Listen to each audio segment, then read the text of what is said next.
already using AI and which created an AI accelerator programme to support local businesses, and 3 university campuses that are driving innovation.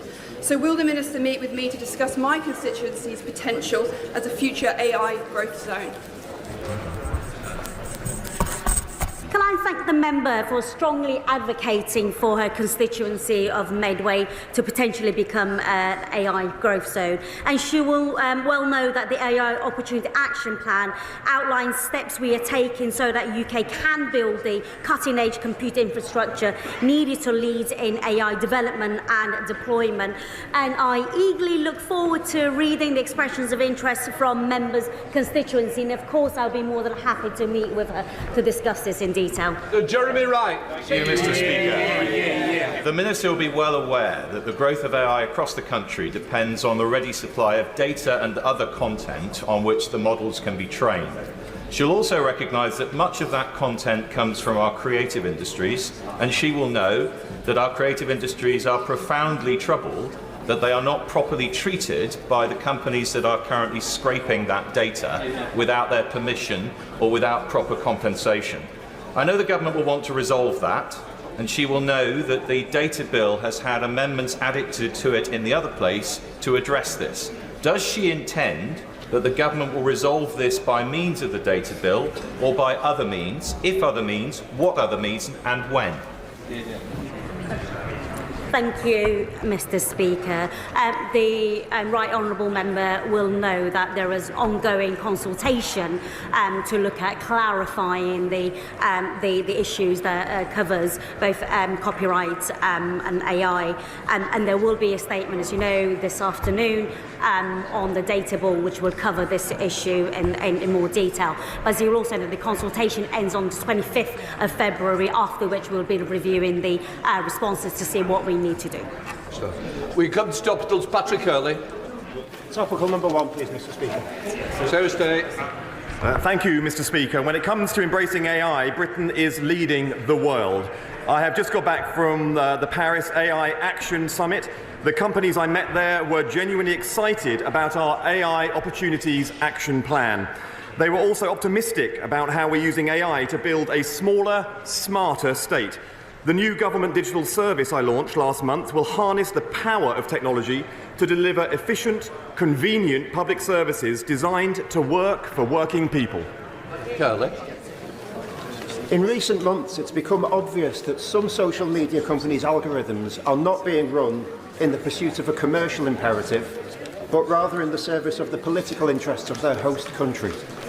Can I ask the Minister if such politicised social media firms can be treated as such with a view to protecting the national interest?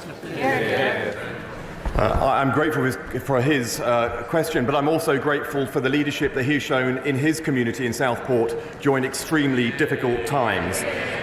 The Online Safety Act applies to all people, all users, and that includes measures and in existing legislation to tackle misinformation peddled by foreign states. But he has a very specific challenge with his community. I'm willing to meet with him if he would like, and if he'd like to bring members of his own community to express to me directly the impact these issues have had on him and his community, I would be very willing to take that meeting.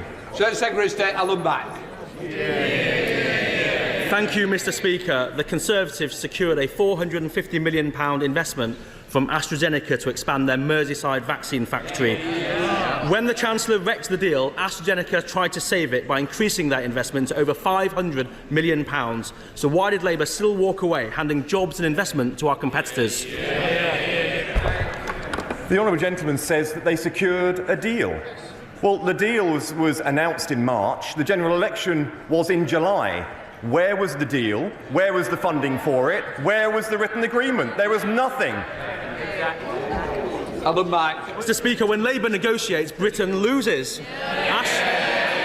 AstraZeneca are investing over £4 billion in Singapore, the US and Canada. They could have invested in our country too. What is Labour doing now to bring back the deal they destroyed? There was a deal by WhatsApp that was never followed up by the Treasury, never followed up by ministers, no meetings between AstraZeneca and their government. Their government lets Britain down every time, which is why the country turned to Labour, and Labour is delivering. Bill Brickell. Mr. Speaker. The Payment Systems Regulator found that more than half of bank transfer scams recorded in 2023 originated on Facebook, Instagram or WhatsApp. What progress has the Secretary of State made in making sure that tech companies are held to account for fraud originating on their platforms? He makes a very good point. It's one of the things that we specifically need to look at later when we move forward with the data bill in committee. Perhaps he'll be sitting on the bill committee. Who knows? David Reid. Thank you, Mr. Speaker. The Prime Minister has just held talks for a UK-EU defence and security partnership, of which the development of artificial intelligence will have been a key theme.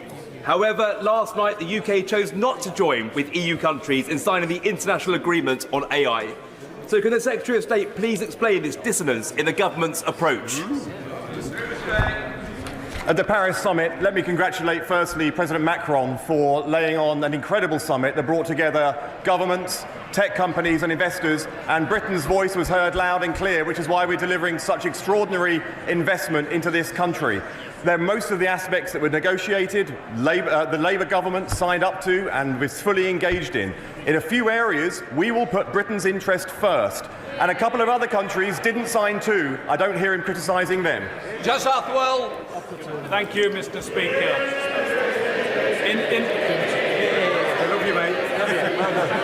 Thank you, Mr. Speaker. In Ilford, we worked with Queen Mary University to launch a new satellite campus in Ilford to teach medicine and dentistry. Given the growing importance of education in STEM fields, what specific steps is the Secretary of State taking to increase educational opportunities in this area and in London and across the country? I'm grateful for his question. The government is working to develop a world-leading science and technology skills base that will drive economic growth and opportunity for all. We're committed to expanding the access and participation in science and technology education, and we're partnering with universities to build the skills and workforce across the United Kingdom.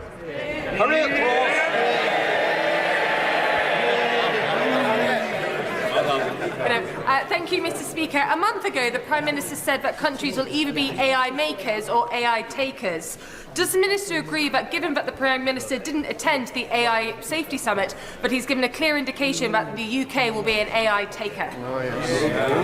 This Prime Minister has delivered the AI Opportunities Action Plan. This Prime Minister is deploying AI technology and productivity tools across government itself. This Prime Minister has brought in £30 billion in investment into digital AI infrastructure since he became Prime Minister. And at the same time, this Prime Minister is sorting out the mess left after 14 years of Tory rule. We now come to Prime Minister's questions. Imran Hussain. Number one, Mr. Speaker. Prime Minister.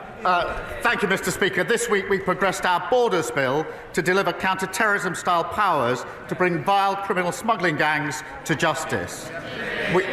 We also announced a further £350 million to get Britain building and deliver 1.5 million new homes our country desperately needs, including more affordable homes.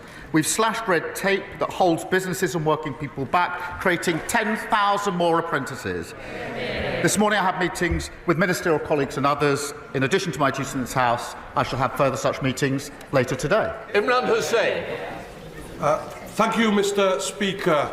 I was proud to have played my part in helping draft what has now become the Employment Rights Bill. A new poll shows 3/4 of the British public back the stronger rights for workers in the bill, including better sick pay. Yet that lot over there, the Tories and Reform, disgracefully voted against it. In fact, the leader of the opposition doesn't even believe in maternity pay or the living wage. Mr. Speaker, our statutory sick pay is ranked one of the lowest in Europe. It needs to be brought in line with the living wage. So will the Prime Minister back my campaign to strengthen this bill further so sick pay is at the level that finally stops punishing workers for being sick? Mr. Speaker, our plan for change delivers the biggest upgrade in workers' rights in a generation to our Employment Rights Bill. ending exploitative zero-hour contracts, ending the scandal of fire and rehire, extending statutory sick pay to 1.3 million employees. Of course, that's on top of the pay rise for 3 million of the lowest paid. I would have thought the Leader of the Opposition might actually sort of support day one protection employment rights, given where she's going, but she thinks maternity leave is excessive. Our plan is pro-worker and pro-growth. Leader of the Opposition, Kemi Badenoch. Mr. Speaker, the Conservative government established the Ukraine Family Scheme, and in total, over 200,000 Ukrainians, mostly women, children and the elderly, have found sanctuary in the UK from Putin's war. However, a family of 6 from Gaza have applied to live in Britain using this scheme, and a judge has now ruled in their favour. This is not what the scheme was designed to do. This decision is completely wrong. It cannot be allowed to stand. Is the government planning to appeal on any points of law? And if so, which ones? Minister. Mr. Speaker, let me be clear. I do not agree with the decision. She's right. It's the wrong decision. She hasn't quite done her homework because the decision in question was taken under the last government, according to the legal framework of the last government. But, Mr. Speaker, let me be clear. It should be Parliament that makes the rules on immigration. It should be the government that makes the policy. That is the principle, and the Home Secretary is already looking at the legal loophole which we need to close in this particular case. Mr. Speaker, he did not answer the question. If he plans to appeal, then the appeal may be unsuccessful and the law will need to be changed. And if he does not appeal, the law definitely will need to be changed. He talks about a decision made under the last government. It was not made by the last government, it was made by the courts. The issue we are discussing today is about judicial decisions. We cannot be in a situation where we allow enormous numbers of people to exploit our laws in this way. There are millions of people all around the world in terrible situations. We cannot help them all, and we certainly cannot bring them all here. Will he commit to bringing forward that new legislation or amending his borders bill? Prime Minister. Well, Mr. Speaker, I've already said the Home Secretary has already got her team working on closing this loophole. We don't need to wait for that. We're getting on with that because we're taking control. They lost control of immigration. We had nearly 1 million people come into this country, had an open borders experiment.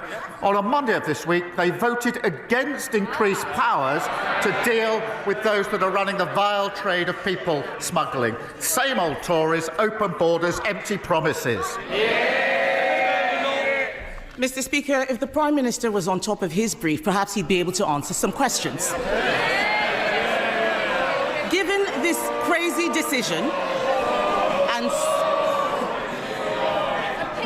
crazy decision and so many others, new legislation is needed to clarify the right to a family life in Article 8. I'm not talking about what he just said. I know Labour MPs don't understand much of what they're saying, but the Prime Minister literally wrote a book on the European Convention on Human Rights. This is a situation where we need to put our national interest before the ECHR.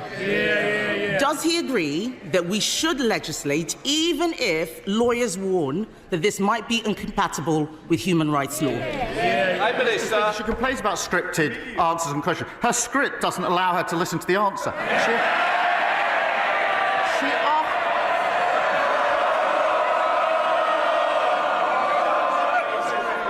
Prime Minister. She asked me if we're going to change the law and close the loophole in question 1. I said yes. She asked me again in question 2, and I said yes. She asked me again in question 3. It's still yes. Mr. Speaker, he didn't listen to question 1. I asked if he would appeal the decision. He did not answer that. He's not listening. He's too busy defending the international human rights law framework. Mr. Speaker, this case has arisen because a Palestinian came to the UK from Gaza in 2007. he is now a British citizen. This is precisely why we need to break the conveyor belt from arriving in the UK to acquiring indefinite leave to remain, and then a British passport, and now a right to bring 6 family members here as well. Just last week, the Prime Minister bizarrely claimed that a British passport was not a pull factor for those coming to the UK. Will he now support our plans to toughen the process on indefinite leave to remain and make getting a British passport a privilege, not a right? Prime Minister. Speaker, they presided over record high levels of immigration. Reached nearly 1 million. It was a one-nation experiment in open borders. And she was the cheerleader. She was the one campaigning for more people to come and thanking her own side when they supported her campaign. So before she lectures us, I think she needs to reflect on her own record and her own record here. Mr. Speaker, he is the Prime Minister now. The people out there want to know what he is going to do about the situation. He needs to spend less time whining about the last government and do his job. I thought, Mr. Speaker, that the Prime Minister and I both agreed that Israel had a right to defend herself. Yet the judge in this case noted that the family were facing a humanitarian crisis, and I quote, as a consequence of the Israeli government's indiscriminate attempts to eliminate Hamas, and government lawyers accepted this. Is the Prime Minister allowing lawyers to change the position on Israel? And was this because of advice from the Attorney General? And if not, why on earth did government lawyers accept the argument that Israeli actions were indiscriminate? Prime Minister. They put the complete opposite argument. She talks about on top of her brief. She has no idea what she's talking about. I'll tell her again. We need to change the law. That's why the Home Secretary is already closing the gap. I know the script doesn't allow any adaptation, but this is getting tedious. Mr. Speaker, the Prime Minister has not read the judgment. I suggest that he does. There are very serious questions now. Being asked about the Attorney General, the Prime Minister's personal friend and donor. Even Labour ministers are concerned.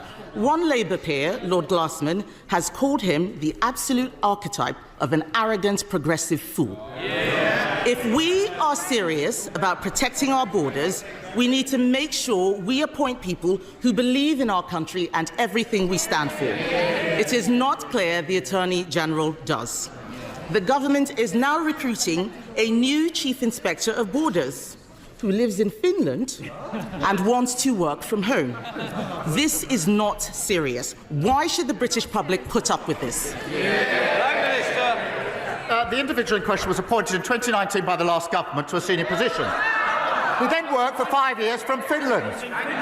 We've changed that, and he's now going to be working from the United Kingdom full-time.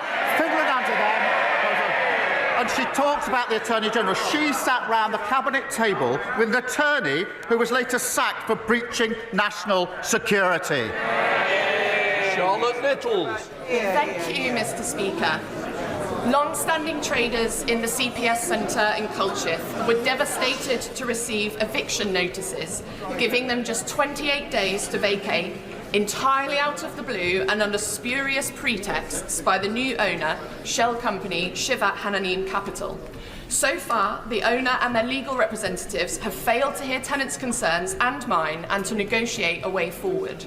So does the Prime Minister share my concerns at this situation, and will he set out our plans to protect independent businesses which are at the heart of our high street and communities? Yeah. Prime Minister. Well, thank her for raising this, which is obviously of real concern to businesses in her constituency. We do, Mr. Speaker, expect landlords to meet their obligations to make buildings safe, and we support robust enforcement action from the regulators if they fail to do so. I will make sure that she gets a meeting with the Minister to discuss what steps can be taken in the particular case to support the businesses that her constituents rely on.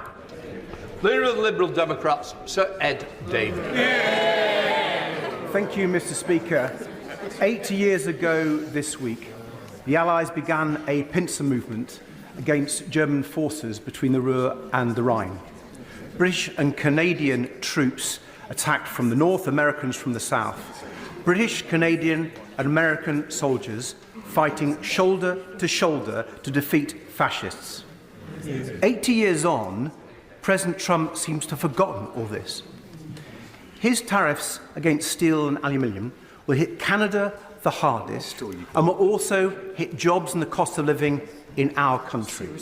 So in reminding President Trump who America's true and long-standing friends and allies really are, will the Prime Minister also prepare a plan for tariffs in return, starting with tariffs on American electric cars? Prime Minister. Mr. Speaker, he's right to reference our history in the 80-year anniversary. Of course, we were fighting alongside the Americans, and that is amongst the reasons we have a special relationship. British steel is an essential part of our heartlands, and we will not abandon our skilled workforce. And it needs a level-headed assessment of the implications, which is what we're going through at the moment. But we will always put our national interest first and steelworkers first. Sir Ed Davey. Thank the Prime Minister for that reply. But it seems to me the way President Trump and his ally Musk are operating, they do need to hear strong measures and words from even their allies.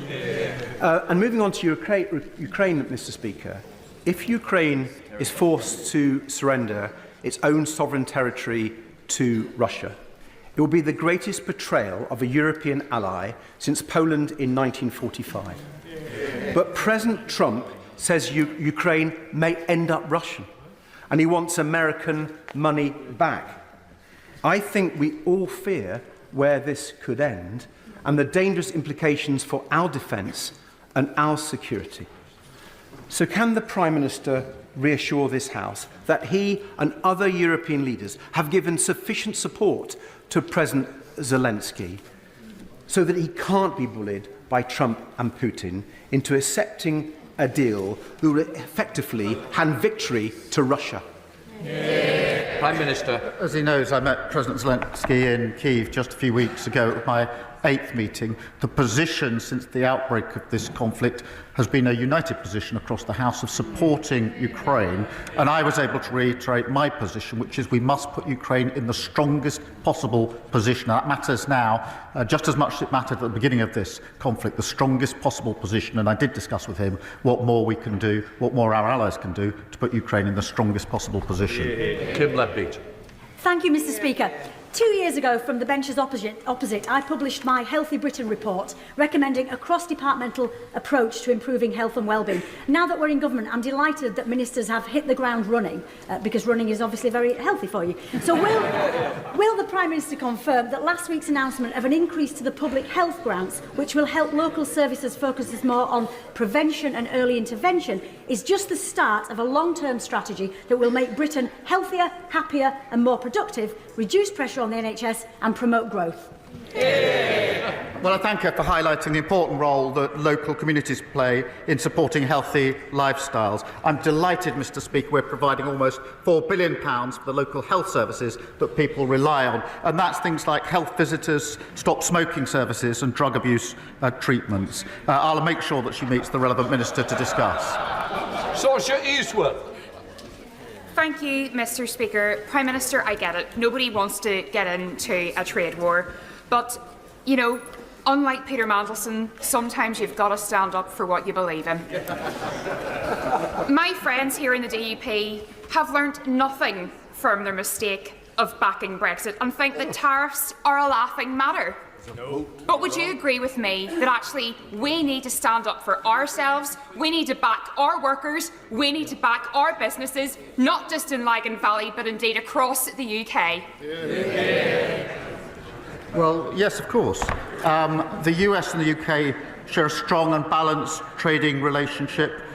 We invest hugely in each other's economies, and we will continue to work closely with President Trump to boost growth and to create jobs. And I reassure her we will always act in the best interests of businesses and working people across the whole of the United Kingdom, including, of course, Northern Ireland.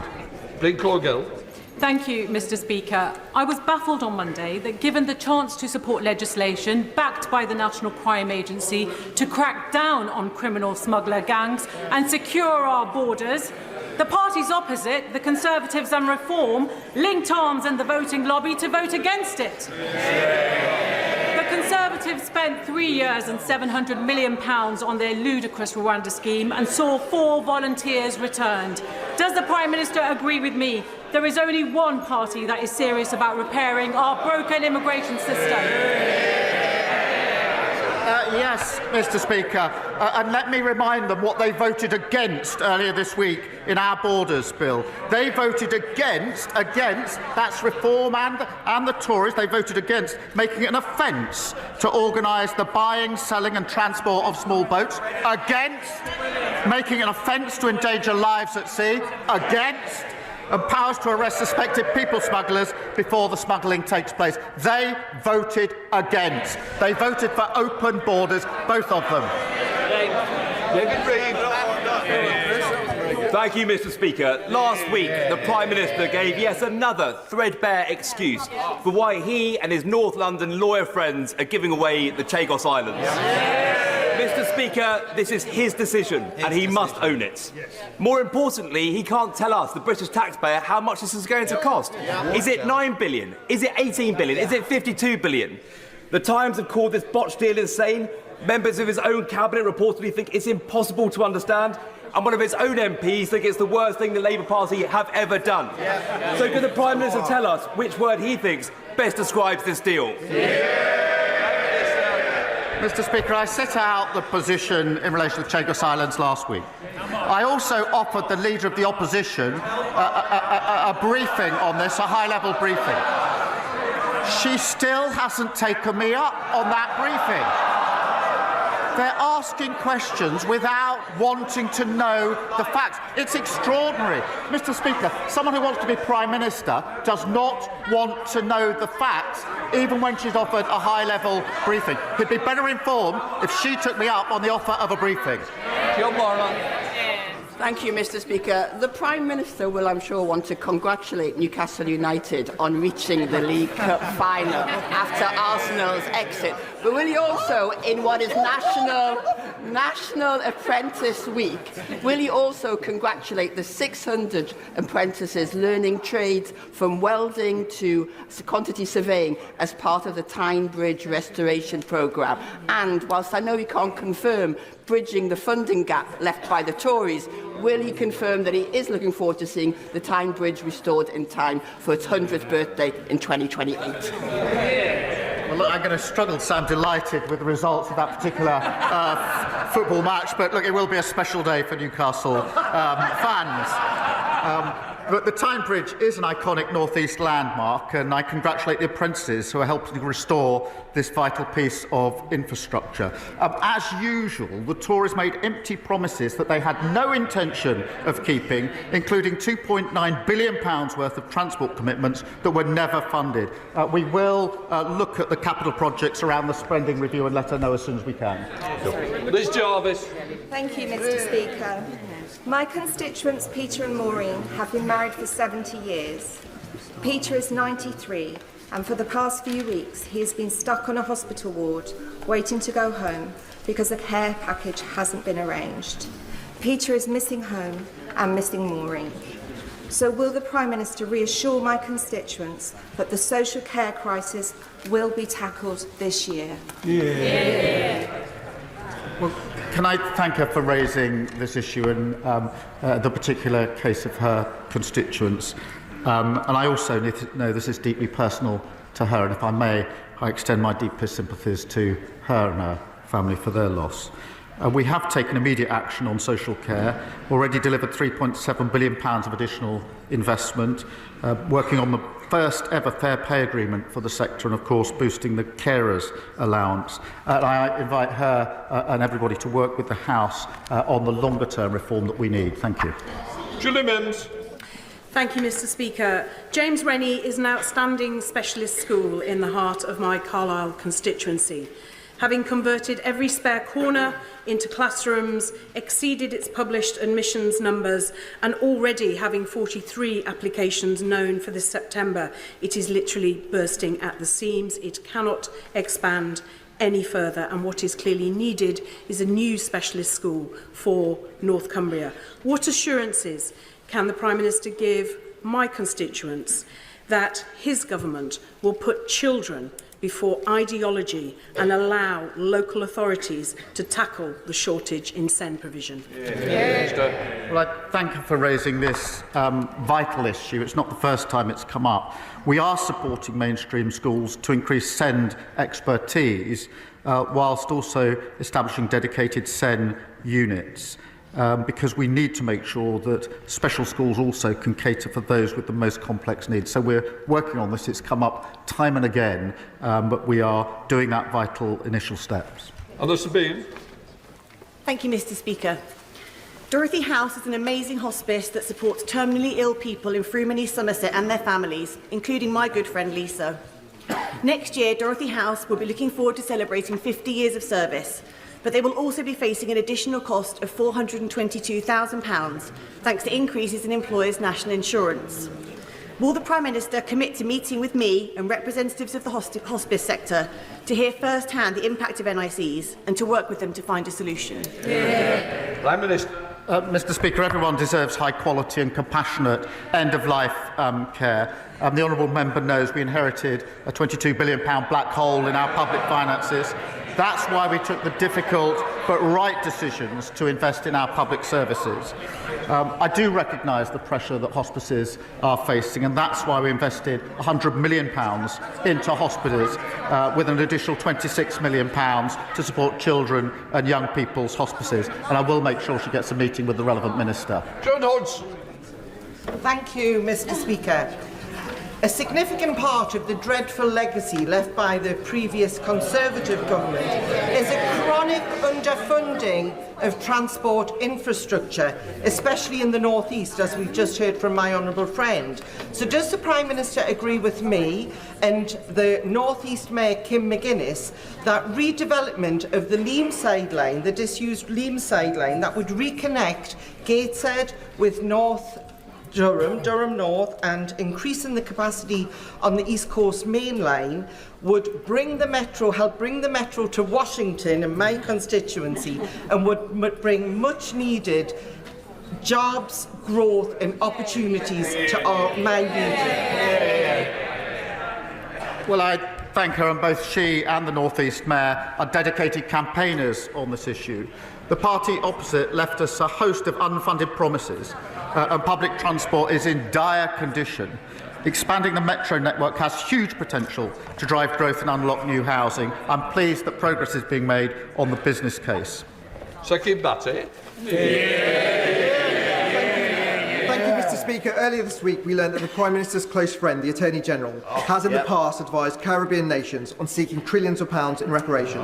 He's been a key player in the surrender of the Chagos Islands and the related fiasco there, which will cost the taxpayers up to £18 billion, and has even advised Jerry Adams, who is standing in line to get compensation from the British government in Northern Ireland legacy payments, the quantum of which could cost up to £2.7 billion. Given the Attorney General's track record, does the Prime Minister have faith in his motives, and does he have confidence that his best friend represents good value for the British taxpayer? Mr. Speaker, we've long had the principle that everybody's entitled to legal representation in this country. That means that lawyers don't necessarily agree with their client. Now, the Conservative Party used to believe in that principle. If they now disagree with that principle, they should go and see the victims of very serious crime, including sexual crime, and tell them that under their provisions, the lawyer who disagreed with the perpetrator wouldn't be able to represent them, meaning that victims will be cross-examined by perpetrators because lawyers disagree with the perpetrator. That's never been the Conservative Party position. If it is now, they should say so. Thank you, Mr. Speaker. Allergy School, launched just this week by the Natasha Allergy Research Foundation, is a free programme to support children with food allergies. Allergic disease is a growing issue in this country, with over 20 million people in the UK being affected. For this reason, it has never been more important for us to have a national allergy strategy and an allergy czar to drive and coordinate that action. Will the Prime Minister join me in welcoming this programme, and will he meet with me and the Foundation to talk about how we can work together to drive this issue forward? Well, I thank you for raising this really important issue, because hospital admissions for allergies have risen sharply, particularly in the last 2 decades. I do welcome the work being carried out by the Natasha Allergy Research Foundation. We will respond to the recommendations of the National Allergy Strategy Group in due course, and I'll make sure she gets a meeting with the relevant minister to discuss it. Thank you, Mr. Speaker. My Oxfordshire constituency of Didcot and Wantage has seen a 35% population increase in the last 20 years. My constituents recognise the need for affordable housing, but the current planning system isn't delivering the GP surgeries, dentists and transport options that they need. Will the Prime Minister restore faith in the planning system and, as well as focusing on housing numbers, deliver the local targets for health services and wider infrastructure that growing communities need? Well, thank you for his question. We are, of course, delivering the 1.5 million homes, but we're creating communities as well for the future, and so he's right that that must include good schools, GPs and reliable transport links. That's what makes a good community. And just today, Mr. Speaker, we announced an additional £350 million to deliver more affordable homes so more people can realise the dream of home ownership. Toby Perkins. Thank you, Mr. Speaker. This week is National Apprenticeship Week.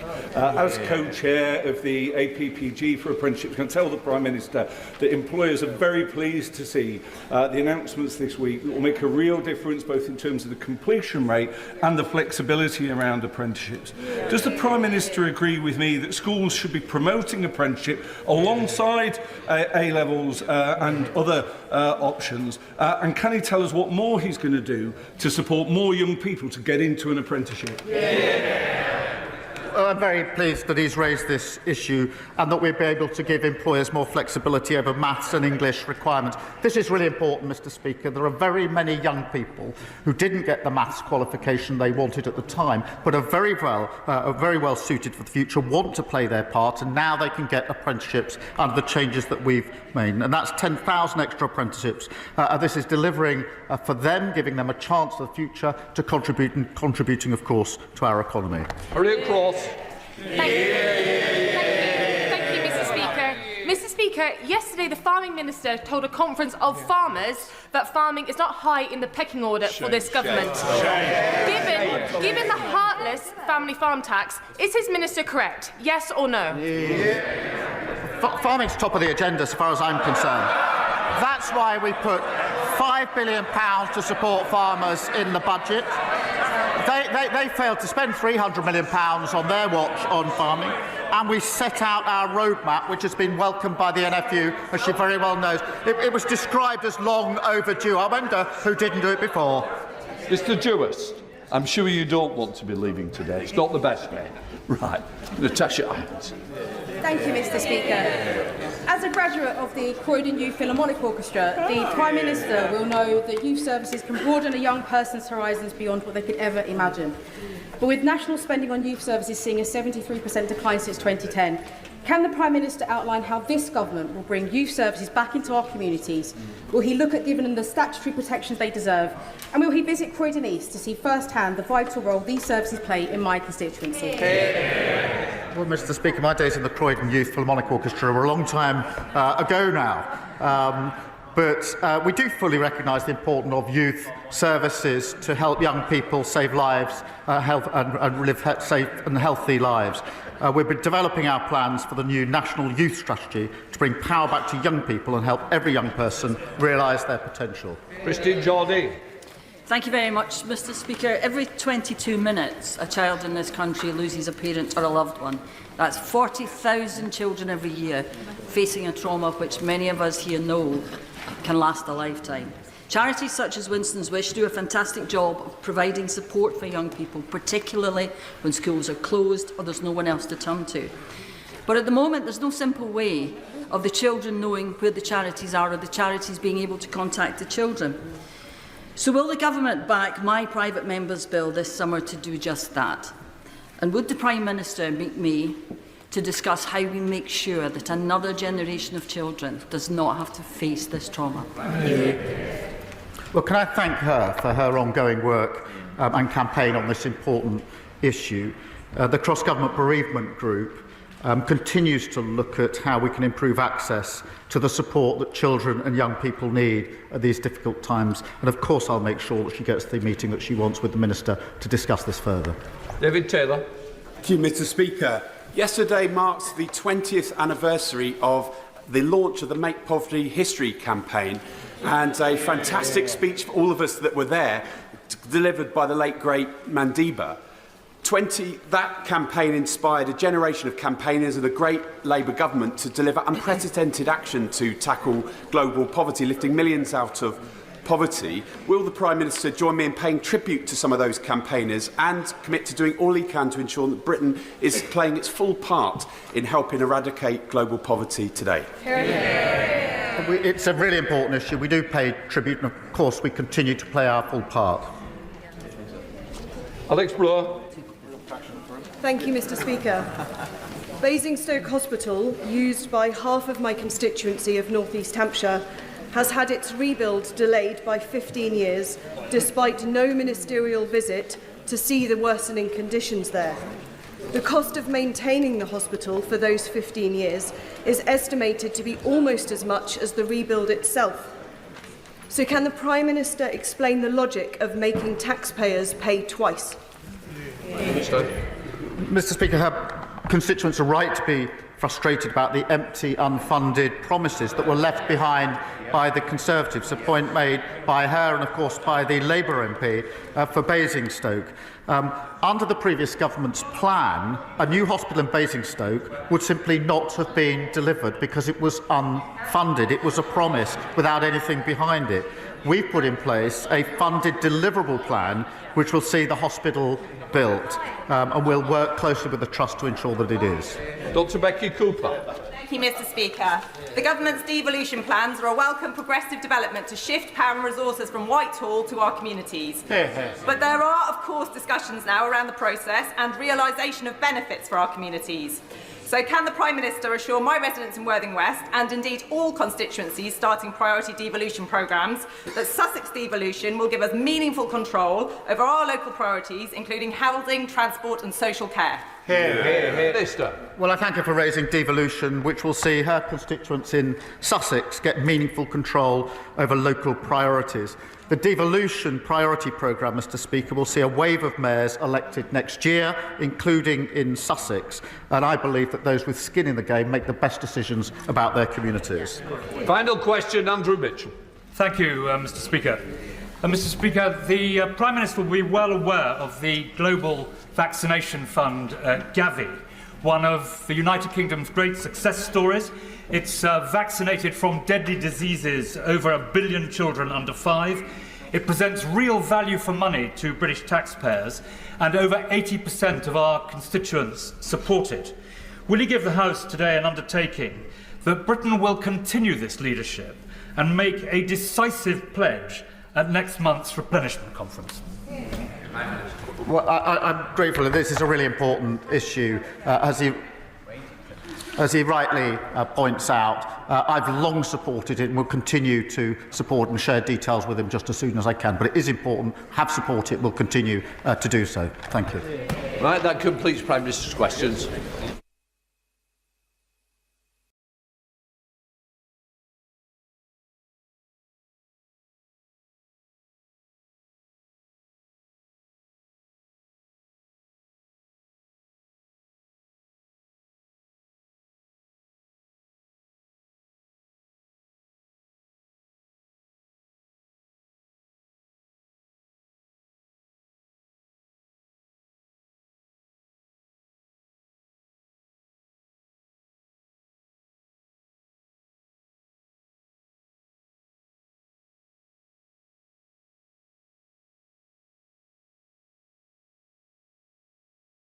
Can people leave the chamber quickly and quietly? We're now coming to the urgent question. Christine Jardine. Thank you very much, Mr. Speaker. To ask the Secretary of State for Energy Security and Net Zero if he will make a statement on the potential security implications of the involvement of Chinese companies, including Mingyang, in energy infrastructure projects. Minister. I thank the Honourable Lady for bringing this question to the House. The protection and security of the energy sector is an absolute priority for this government. We have a range of effective measures in place which give the government powers to balance an open investment environment to facilitate growth and protecting the areas of our economy that are most sensitive to national security. The government firmly believes that the biggest risk to our energy system and our energy security is remaining dependent on international fossil fuel markets controlled by petrostates and dictators. And that's why we have a mission to make Britain a clean energy superpower to end that dependence. We have a world-leading offshore wind industry here in the UK, and international investment plays a crucial role in supporting jobs across the country. And as part of this mission, my department engaged in discussions with a wide range of investors, including those from other countries. We're also clear that alongside this, growth of UK supply chains is absolutely critical, and that's why we've set out plans for a clean industry bonus to drive investment in manufacturing, as well as setting up GB Energy and the National Wealth Fund. The government will not hesitate to use our powers to protect national security whenever we identify concerns, and the government will take a consistent long-term and strategic approach to managing the UK's relations with China, rooted in UK and global interests. The government will cooperate with China where it can, compete where it needs to, and challenge where it must. Thank you, Mr Speaker, for granting this urgent question, and I thank the Minister for her comments and general reassurances, but there are specific concerns at the moment. China can produce what is useful for us for the development of renewables, particularly in the North Sea, and we can benefit from these investments. China also needs access to our markets, but there are security issues involving companies involved in offshore renewable developments, which have become apparent in recent weeks and been raised numerous times. It has been reported that the Chinese company Mingyang is interested in producing turbines for a new project in the North Sea. And there's already around 60 million of Scottish Government funding which has been earmarked for a wind turbine factory near Inverness, in addition to a potential 27 million for Orient Cable to provide subsea cables for island communities. This is despite antitrust cases against China from the European Union and the fact that the Norwegian government blocked Mingyang from its green infrastructure projects. So can the Minister reassure the House that the Department will be following the same rigorous processes to assess these risks as the previous government did, which ultimately blocked Huawei from the 5G network? And this must include an assessment of any opportunities for remote access to the turbines, as the software will normally remain in control of the manufacturers even once commissioned, which would leave them vulnerable to being switched off. We need local control. And will the Department reassure the House that there are discussions ongoing with the Scottish Government to ensure that no public money is invested before this risk assessment has taken place? And how will they work with the Scottish Government and Cabinet colleagues to ensure offshore and undersea infrastructure is safe? Thank you. The honourable member raises some really important concerns, and they're concerns that we're very much alive to. As I said in my first answer, energy security is absolutely critical to the work of DESNZ, and that's why we have the Clean Power Mission to end our dependency on fossil fuels. International investment is a crucial part of that and helps to support growth and jobs across the country. And as part of that, we have discussions with a wide range, variety of international investors. But we do absolutely recognise this needs to be balanced against national security implications. And that is something that we work on constantly across government with input from a number of departments. And I'm pleased to see my honourable friend, the Minister for Security from the Home Office, here today for this UQ. The government has to consider both those aspects together, the need for investment, the need for greater capacity in our supply chains, but also that security risk. And while I can't get into details of the individual case, given the nature of the discussions that are ongoing, I would reassure the honourable member that we are taking these factors into account. We do want to make sure that the most robust processes are followed as we look at the details of this particular incident. Chair the Select Committee, Bill Esterson. Thank you very much, Mr Speaker.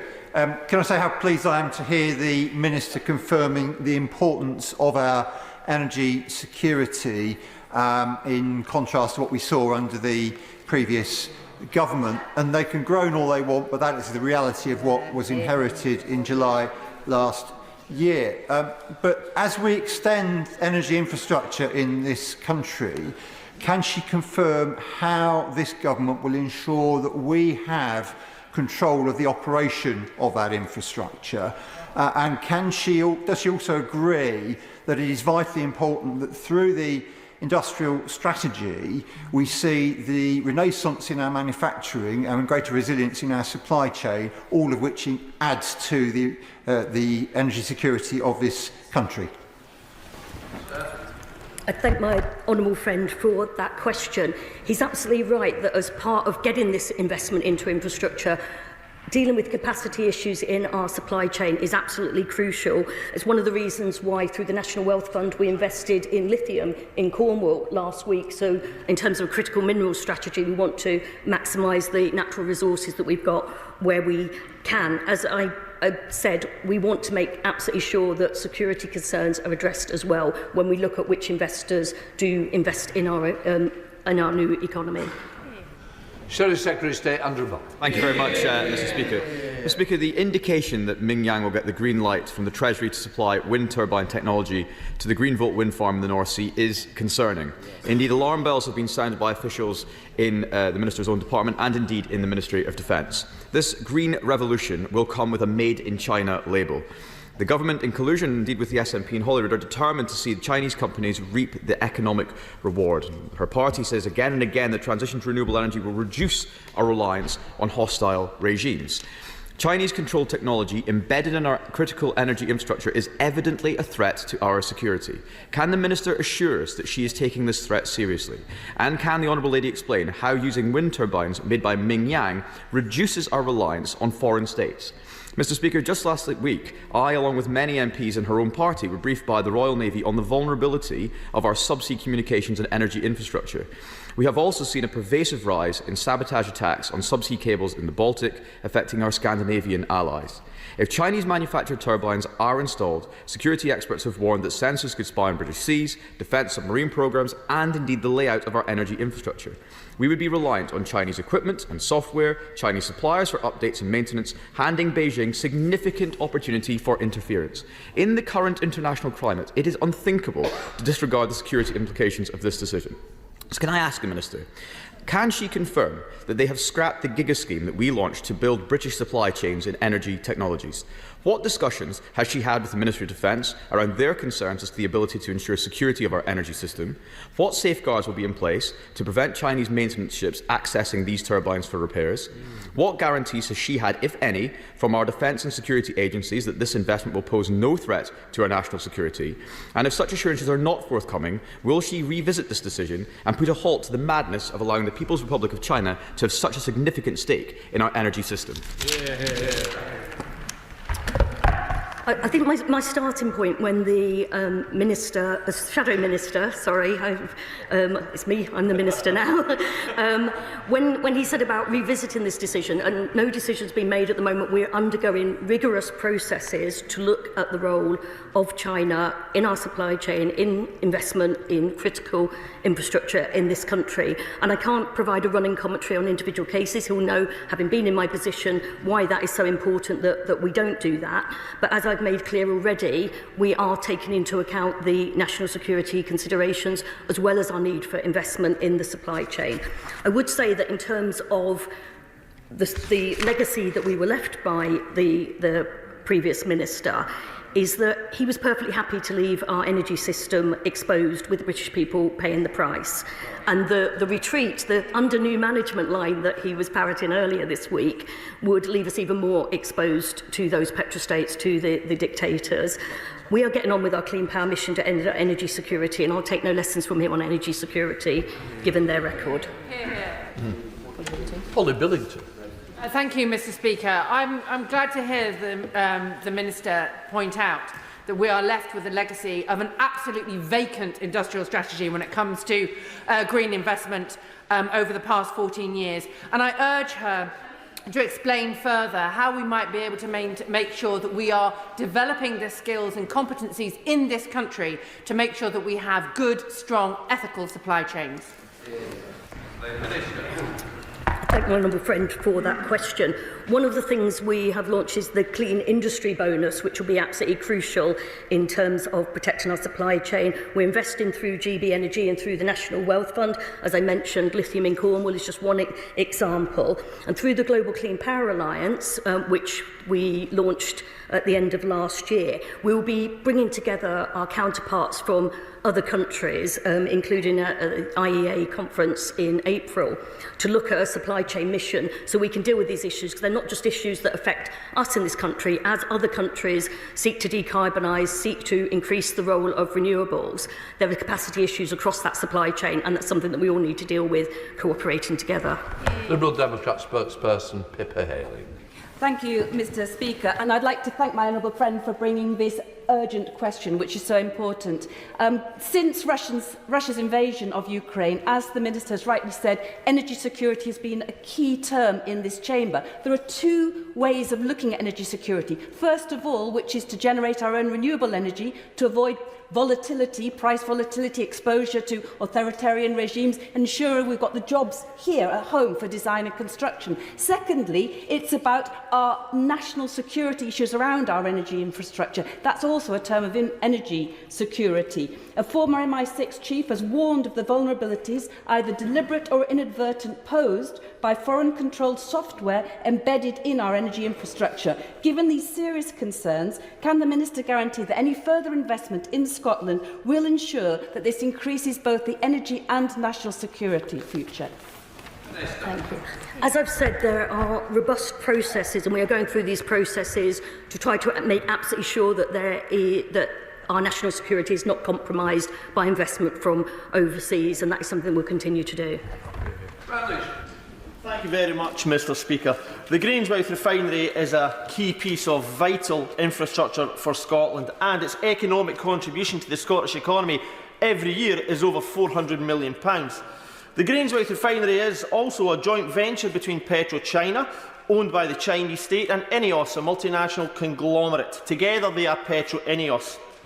The refinery is due to close, with thousands of jobs being lost, an unjust transition, and Scotland having to rely on importing oil, all at a time of great global volatility.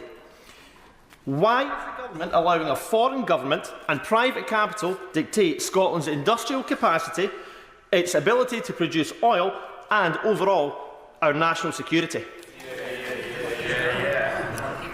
Well, we're not allowing anyone to dictate to us, and I know that the honourable member has been deep in conversation with the Minister for Energy for some time over the future of Grangemouth.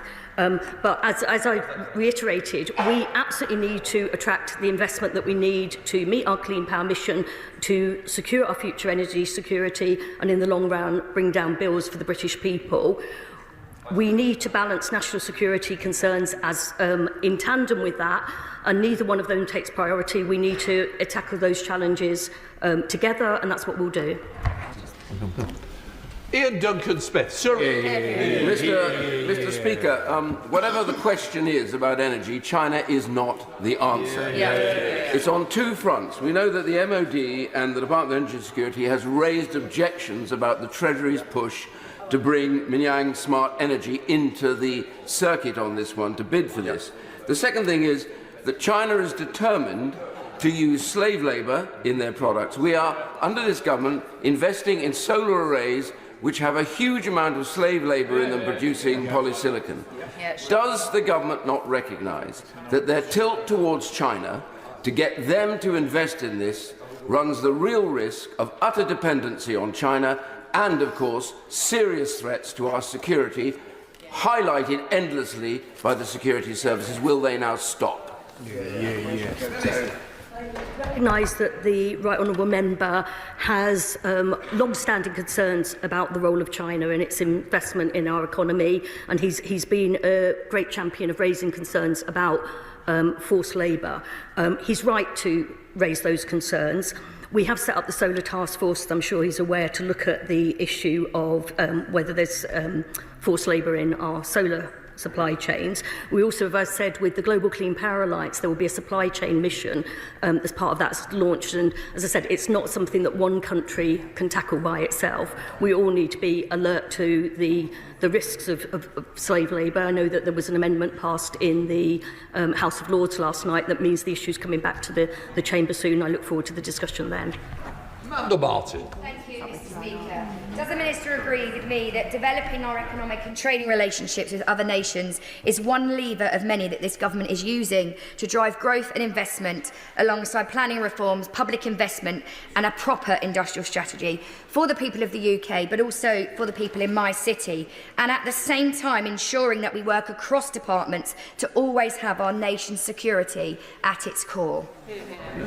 Minister. My honourable friend is absolutely right, and we're doing this through a number of levers. We have the growth mission, we have the clean power mission, working hand in hand to make sure that energy security and the decarbonisation of our power system contributes to growth in this country, and that means it contributes to job creation in this country, as well as in some cases overseas investment.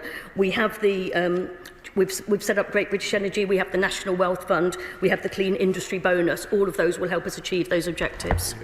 Bradley Thomas.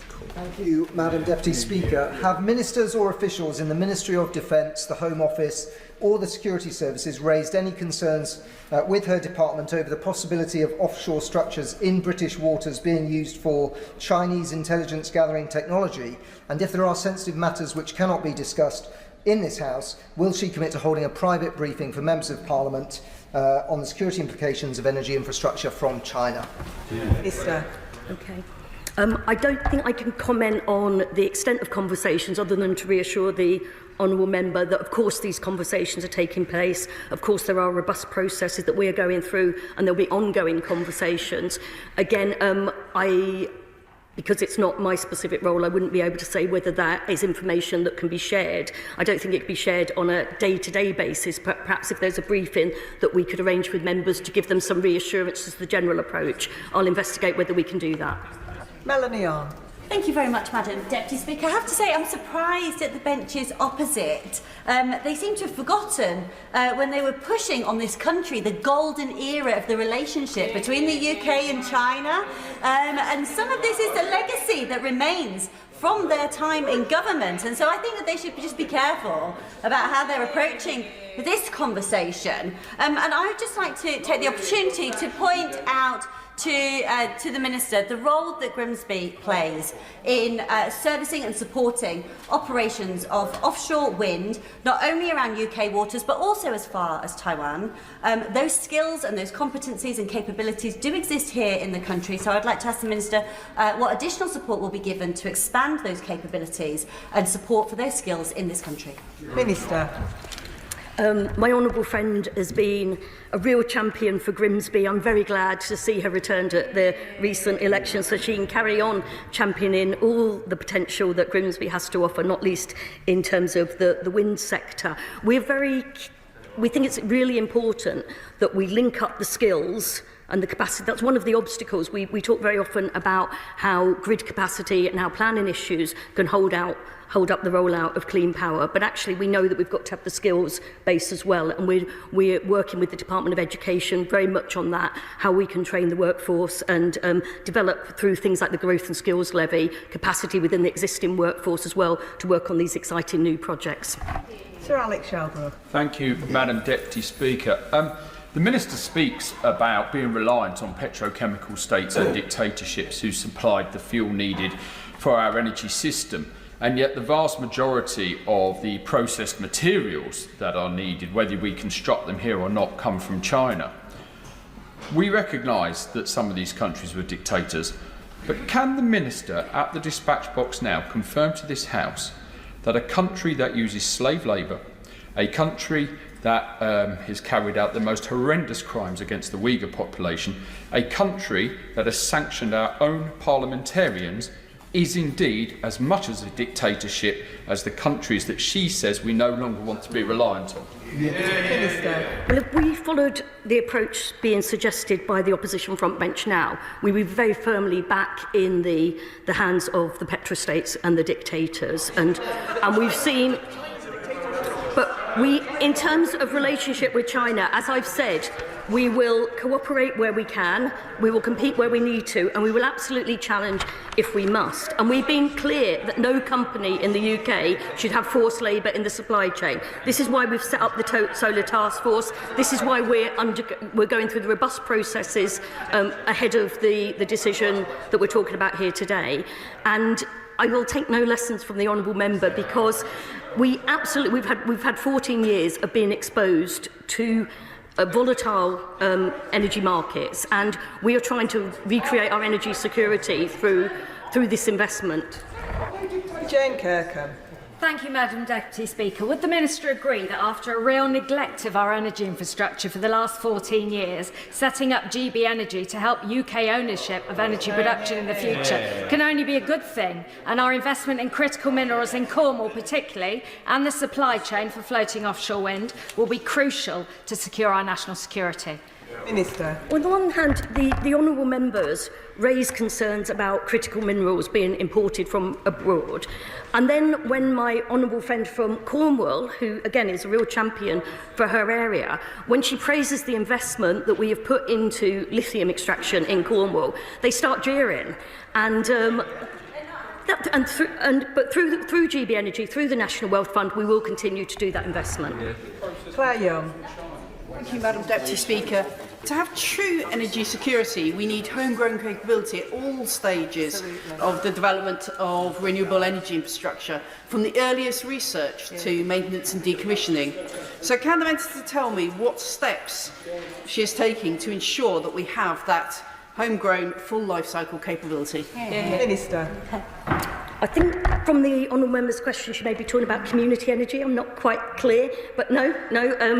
In that case, I'm saying, but it is really important, I think, that any investment is place-based, and we need to look at developing the capability right from skills and what the capacity of the local authorities are, which is where things like community energy comes in, but then also making sure that the finance goes where the investment is needed. And if I haven't understood the honourable member's question, I'd be happy to take it up with her afterwards. Tom Collins. Thank you, Madam Deputy Speaker, and I welcome the Minister's engagement on this topic. To have meaningful and serious discussions with other major economies is absolutely vital for our success. Does the Minister agree with me that these discussions are key not only to securing our economic aims, but also tackling the climate and nature crisis, and also our wider international objectives? Minister. Yeah, that international cooperation is absolutely crucial, and that does mean talking to countries with whom we share a great deal in common and have signed up the same objectives, but it also means talking to other countries to try to bring them with us too. And that is why we're hosting the IEA Summit in April in London. That is why we've set up the Global Clean Power Alliance, and that is why the Prime Minister went to the climate change talks in COP in Baku last autumn and showed international leadership, which is something that has been very much lacking from the UK government in previous years. Bob Blackman. Thank you, Madam Deputy Speaker. Clearly, the national security concerns are being expressed across the House. Will the Minister give an undertaking that the construction, maintenance and indeed access to software will be carried out by British workers on British ships and not subcontracted to foreign powers? Minister. As I've said, I can't comment on individual cases, but there are processes to make sure that our national security is protected as we look ahead.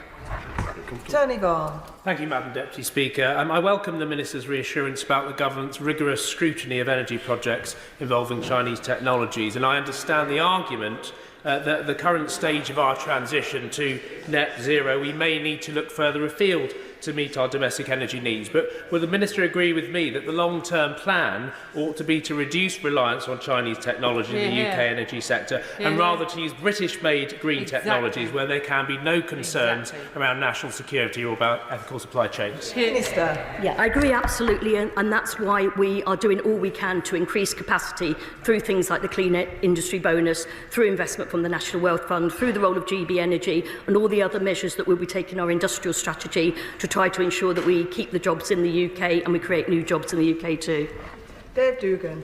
Thank you, Madam Deputy Speaker. Ministers all over the place on this. In her opening remarks, she said that the United Kingdom has a world-leading renewable energy industry. Well, if we did, we wouldn't be having this discussion about foreign imported infrastructure.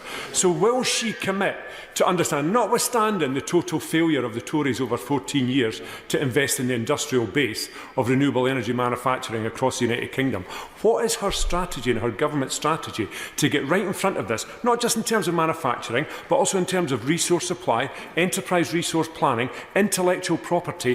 What is the big shift that this government has got planned? Because I just hear jibber-jabber. That's not very polite of the honourable member, but as I've said, we are doing all we can to attract investment into the UK so that we can be as reliant as possible on our own resources, and that means our own supply chain, that means attracting investment and so on. But we are doing it through the National Wealth Fund, we're doing it through GB Energy, and there was much discussion, I don't know to what extent the honourable member took part in the debate around the GB Energy, the Great British Energy Bill. But we are absolutely doing that. And on an international level, as I said, this has to be solved on an international level. We're doing a lot of work with our colleagues in terms of making the North Sea the green power plant of Europe through NSEC, the North Seas Energy Cooperation Council, and we've set up the Global Clean Power Alliance. And we cannot do this alone. We cannot do it acting alone. I know that the SNP prefers that approach, but we're absolutely doing it in cooperation, but we're doing it in the best interest of the British economy as well. Alex Ballinger. Thank you, Madam Deputy Speaker. Can the Minister confirm that her department's work is entirely consistent with the government's approach to China, cooperate where we can, compete where we need to, and challenge where we must? Minister. I mean, that is exactly our approach, and that is the right approach. I don't know whether the opposition front bench would advocate not cooperating with China where we can, but they're an incredibly important player on the world stage, and we gain nothing from completely turning our backs on them and not engaging in that dialogue. Andrew Snowden. Thank you very much, Madam Deputy Speaker.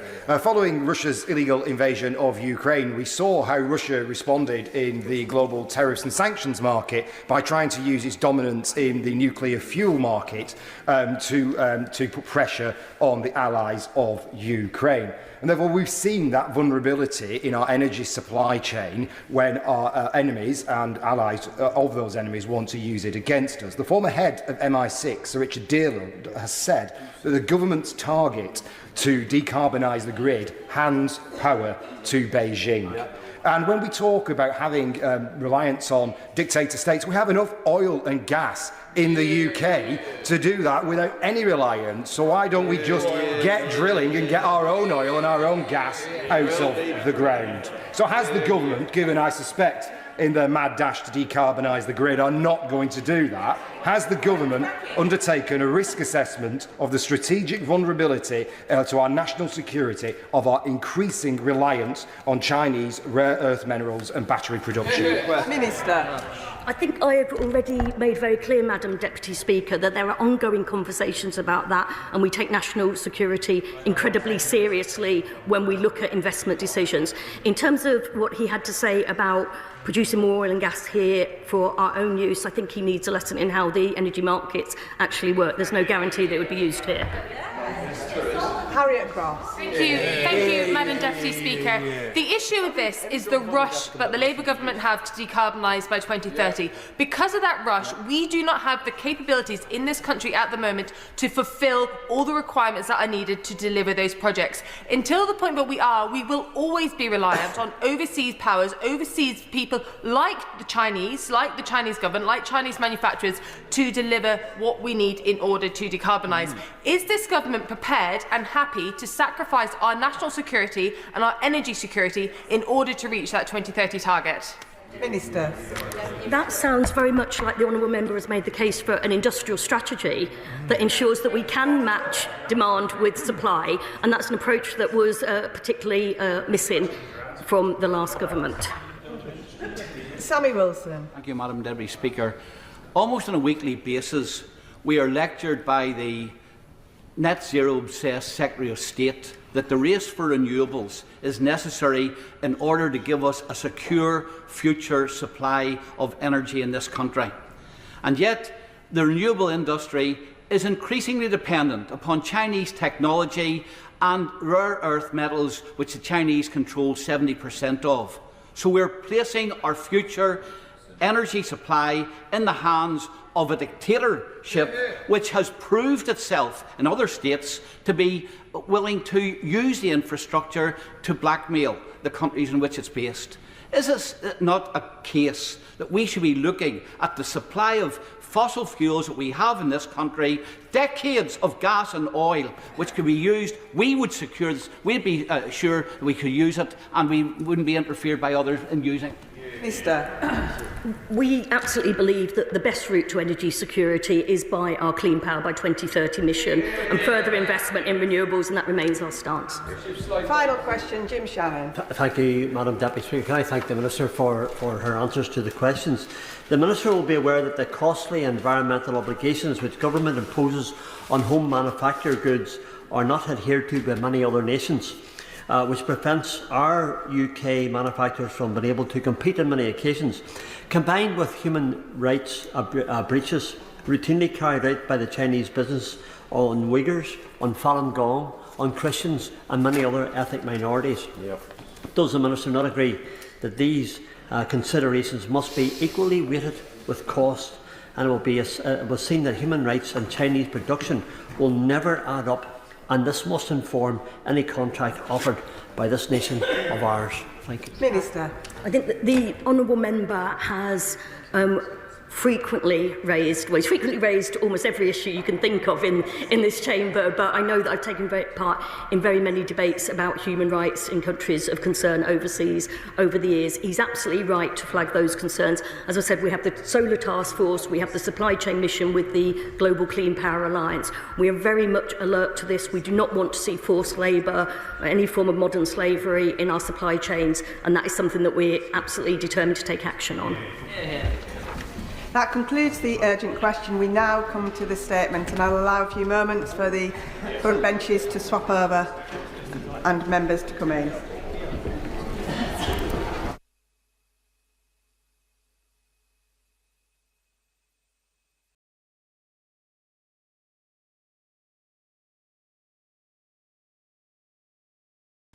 Statement, Minister Dan Jarvis. Thank you. With permission, Madam Deputy Speaker, I will make a statement on the publication of the Prevent Learning Review into the perpetrator of the attack that tragically killed Sir David Amess on the 15th of October 2021. Sir David Amess was a beloved member of this House, a hugely respected parliamentarian. His popularity extended right across the political divide. To win and keep the respect of those outside one's own party is, as we all know, a rare accomplishment. Over nearly 40 years of service in this place, Sir David fought every day for his constituents. He advanced numerous causes with compassion, persistence and skill, and members on all sides of the House knew him as a warm, respectful and always fair parliamentarian. His legacy lives on, not least in Southend, which now has the city status he campaigned so determinedly for. He will never be forgotten, and as the motto on Sir David's memorial shield behind me states, his light remains. Now, whilst this House has lost a hugely valued member on that terrible day, Sir David's wife and children lost a loving husband and a devoted father. They are in our thoughts and prayers today and always. Together with the Home Secretary, who spoke with Sir David's family recently, I recognise the courage and persistence they have shown in seeking the answers that they deserve. As the House will know, it was a heinous act of violence on the 15th of October 2021 that took Sir David away from those who knew and loved him. The killer, Ali Harbi Ali, and I won't say his name again, was convicted of murder in April 2022 and received a whole life sentence. The judge said that this was a murder that struck at the heart of our democracy, and he had no doubt whatsoever that the nature of this case meant that the perpetrator must be kept in prison for the rest of his life. The perpetrator had previously been referred to the PREVENT programme and subsequently to the Specialist Channel programme between 2014 and 2016, between 5 and 7 years before the attack took place. Immediately after the attack, a PREVENT learning review was jointly commissioned by the Home Office and Counter-Terrorism Policing to examine what happened in the case and see whether lessons needed to be rapidly learned. It was completed in February 2022. Now, last week, I made a statement to the House on the Government's publication of the PREVENT learning review concerning the perpetrator of the abhorrent attack in Southport. Today, we're taking a further step to enable public scrutiny of PREVENT, and in recognition of the seriousness of the terrible attack on Sir David, by publishing the PREVENT learning review conducted in this case too. The perpetrator of the attack on Sir David became known to PREVENT in October 2014, when he was referred by his school after teachers identified a change in his behaviour. The case was adopted by the Channel Multi-Agency Early Intervention Programme in November of 2014.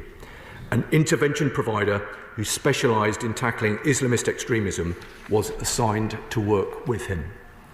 The perpetrator was exited from Channel in April 2015 after his terrorism risk was assessed as low. A 12-month post-exit police review in 2016 also found no terrorism concerns, and the case was closed to PREVENT at that point. There were no further PREVENT referrals in the 5 years between the case being closed and the attack. The PREVENT learning review examined how PREVENT dealt with the perpetrator's risk and how far the improvements made to PREVENT since he was referred 7 years prior would have impacted upon his management. The review considered both the handling of the case at the time and also the changes that had been made to PREVENT since the referral in 2014. It examined how far those changes addressed any problems identified and then made a series of recommendations. The reviewer found that from the material reviewed, the assessment in terms of the perpetrator's vulnerabilities was problematic, and this ultimately led to questionable decision-making and sub-optimal handling of the case during the time he was engaged with PREVENT and Channel. It identified that the vulnerability assessment framework was not followed, with the perpetrator's symptoms being prioritised over addressing the underlying causes of his vulnerabilities. The reviewer ultimately found that while PREVENT policy and guidance at the time was mostly followed, the case was exited from PREVENT too quickly. The reviewer identified 6 issues, namely that the support given did not tackle all of the vulnerabilities identified, record keeping was problematic and the rationale for certain decisions was not explicit, responsibilities between police and the local authority were blurred, the tool used for identifying an individual's vulnerability to radicalisation was outdated, the school that made the referral to PREVENT should have been involved in discussions to help determine risk and appropriate support, and the tasking of the intervention provider was problematic, with a miscommunication leading to only 1 session being provided instead of 2. The reviewer then examined how far changes in the PREVENT programme since 2016 had addressed these issues. The reviewer recognised the significant changes that had been made to PREVENT since the perpetrator was managed, in particular the introduction of the statutory PREVENT and Channel duties under the Counter-Terrorism and Security Act of 2015. The reviewer concluded that over the intervening period there have been considerable changes to policy and guidance for both the police and the wider PREVENT arena, including Channel. Whilst a number of the issues in the perpetrator's case would most likely not be repeated today, there were still a number of areas which could be considered as requiring further work in order to mitigate against future failures. The reviewer made 4 recommendations for actions to further strengthen PREVENT.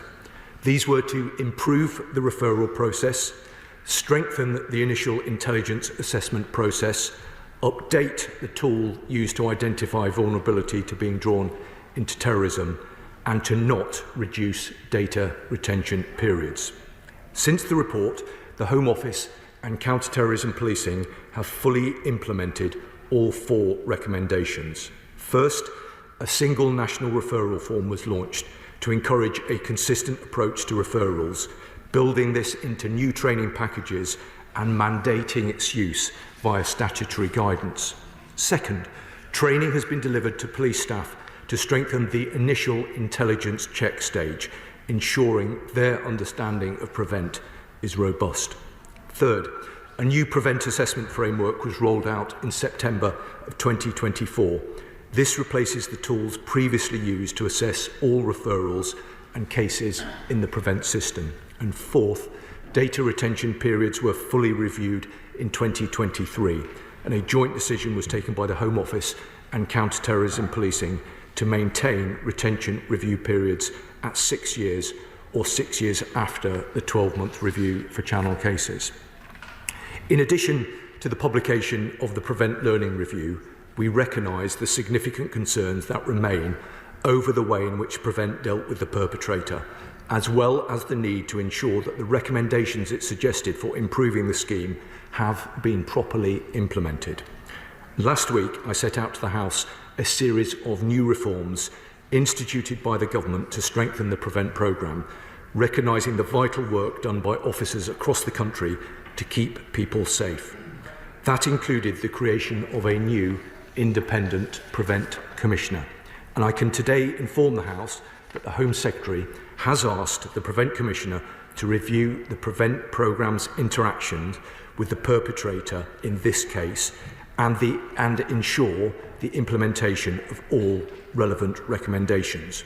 We will ensure that the Amis family have the support they need to engage with the PREVENT Commissioner in this work so that they can have confidence that it will get to the truth about any failings in the scheme. Madam Deputy Speaker, 2 further important issues have been raised which are relevant to this case: local policing and members' security. On local policing, concerns have been raised by the Amis family about the way in which Essex Police handled this case. A complaint has been made and referred back to the local force by the IOPC for consideration. That process must be allowed to follow its course. However, I can inform the House that the Home Secretary has written to the Chief Constable and the Police and Crime Commissioner of Essex Police, asking them to set out how the investigation will be conducted and to be kept updated as the investigation progresses. Secondly, on members' security, this is something that the Home Secretary and I care deeply about, and I know that it is a matter to which Mr. Speaker attaches the utmost importance, as will all members right across this House.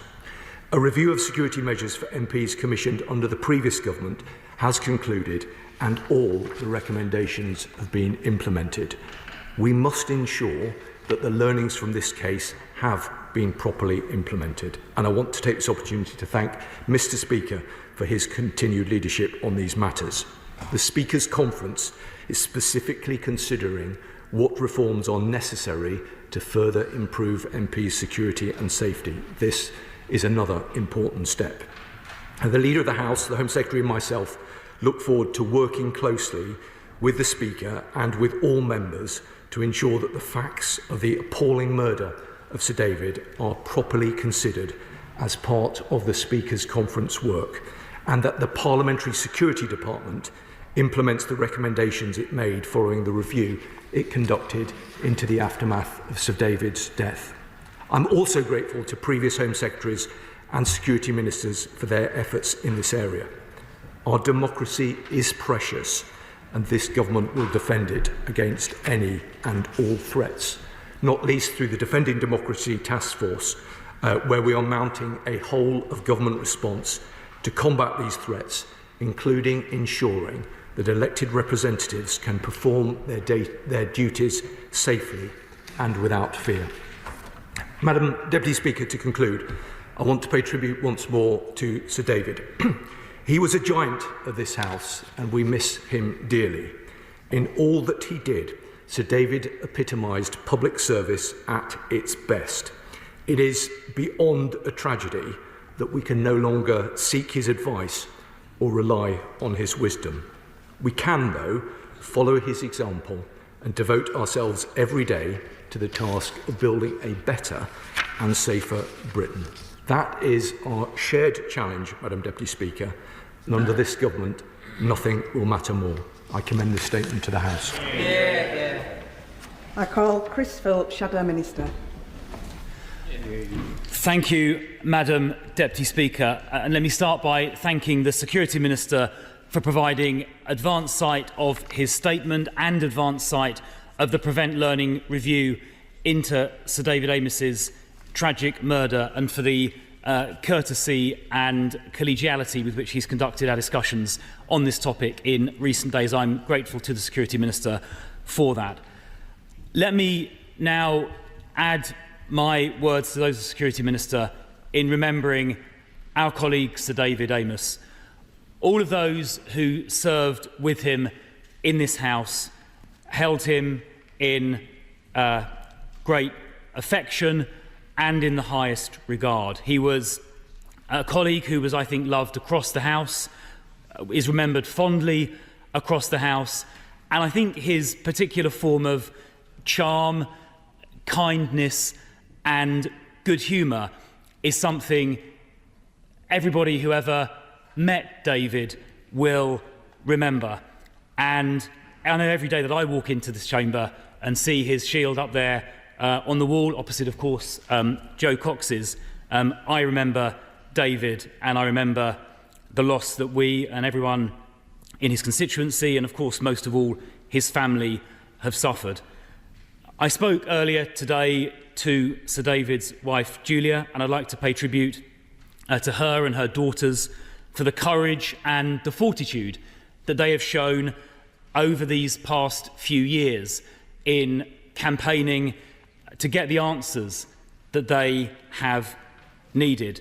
And I would like to thank as well the former Member of Parliament for Southend, Anna Firth, who has been supporting Julia and her family throughout this difficult time. And I'd like to thank the Home Secretary as well for meeting, I know, Lady Julia quite recently. I'm grateful to the Home Secretary for taking the time to do that. Now, turning to the Prevent Learning review, which I've recently received and which I believe is about to be published. I noticed it is a redacted version. I'd be grateful if the Security Minister can just confirm that nothing material has been redacted. I'm sure it hasn't, but it would be helpful just to have that clarified by the Security Minister. Now, we heard in the Security Minister's statement a moment ago, and I thank him for the thoughtful and considered way in which he made that statement, that the Prevent Learning review did identify a number of failings in the way that Prevent handled the murderer of our late colleague, and that there were opportunities for further intervention to have been made. Now, while I welcome the fact this report's been published, I welcome the fact that the new Prevent Commissioner will conduct a further review, I do think there are questions still relating to this case and others that do merit perhaps a more formal inquiry to make sure we really have got to the bottom of this. And there are, of course, as well, other cases where there are questions around whether perpetrators of violence either encountered Prevent and could have been better identified and interdicted, or indeed where they encountered mental health services. And those cases which may merit further inquiry would include the case of Ahmed Hassan, where 50 people were injured on a tube train following the detonation of a device, the case of Usman Khan on London Bridge, Kari Sadala, who murdered 3 men in Reading, and of course the Southport case we've discussed in this House recently. It strikes me there are systemic issues, both with the failure of Prevent to identify and stop potential perpetrators, and also associated with that the operation of the mental health system and whether more could be done. And because these are systemic issues, I do think perhaps a more formal inquiry might be, or is in fact, merited, and I would welcome the Security Minister's views on that. In terms of these more systemic issues, there are 2 things I'd like to particularly raise, which I'd be interested to hear the Security Minister's response on, both of which I mentioned to the Security Minister just individually a few days ago. The first of those is that in the last 25 or 26 years, so since 1999, 94 out of 101 murders committed by terrorists in the United Kingdom were committed by Islamist terrorists, 94%. And yet, for the most recent figures available, only 13% of the Prevent caseload relates to Islamist extremism, which suggests on the face of it quite strongly that Prevent is under-engaging those with Islamist ideologies who go on to commit these serious offences. And I know the Shawcross Review in part addressed that issue, but I think it is so serious and that disparity is so stark. I would appreciate the Security Minister's views on that, and that is a topic a further inquiry might address. The second area, which the Security Minister and I briefly discussed on Monday evening, concerns the mental health bill currently making its way through the House of Lords. Now, many of these cases entail extremist terrorist ideology, but many of them also touch on mental health issues and whether better treatment should be given, or indeed whether people should be sectioned and detained under the Mental Health Act in order to protect the public. That consideration is relevant, of course, to the Valdo Caldaconi case, as well as some of these cases that I've mentioned here. The bill, as drafted, for reasons I think ministers in DHSC have set out, makes it harder to detain people under the Mental Health Act. And I'm concerned that may inadvertently have adverse implications for public safety if people who should be detained under the Mental Health Act to protect the public might now not be detained. And that is a matter of concern. And as the Security Minister in the Home Office, I know that the Security Minister will want to respond specifically to that issue. But Madam Deputy Speaker, this matter started from a terrible tragedy. More than just a colleague, a loved colleague, a husband and a father lost his life in the course of doing his duty as a Member of Parliament. Of course, part of the testimony to Sir David is the fact that Southend is now a city. That is a memorial that will last forever. But let us make sure we also learn those lessons and take the actions needed to make sure this doesn't happen again. Minister. Thank you. I'm grateful to the Shadow Home Secretary for the points that he's raised and for the way in which he's approached this statement. He mentioned, and I'm very pleased that he did, that he'd spoken to Lady Amos this morning. So let me take the opportunity again to reiterate how courageous the Home Secretary and I think that the Amos family have been in pursuing answers about Sir David's murder. They entirely understandably wanted the government to publish the Prevent Learning Review, and we've done that today. And as I referenced earlier, the Home Secretary has also asked the Independent Prevent Commissioner to look carefully at the details of this case, and we will progress that at pace. The Home Secretary, as I referenced earlier, has also written to Essex Police about this matter. But let me also say that we continue to want to work very closely with the Amos family, and I know that the Prime Minister, the Home Secretary and myself stand ready to meet with them again in the near future to discuss what more we might be able to do to support them. The Shadow Home Secretary specifically asked me about redactions in the Prevent Learning Review, and I'm happy to confirm that nothing material has been redacted. The report is now live on gov.uk, and it contains only very minimal redactions.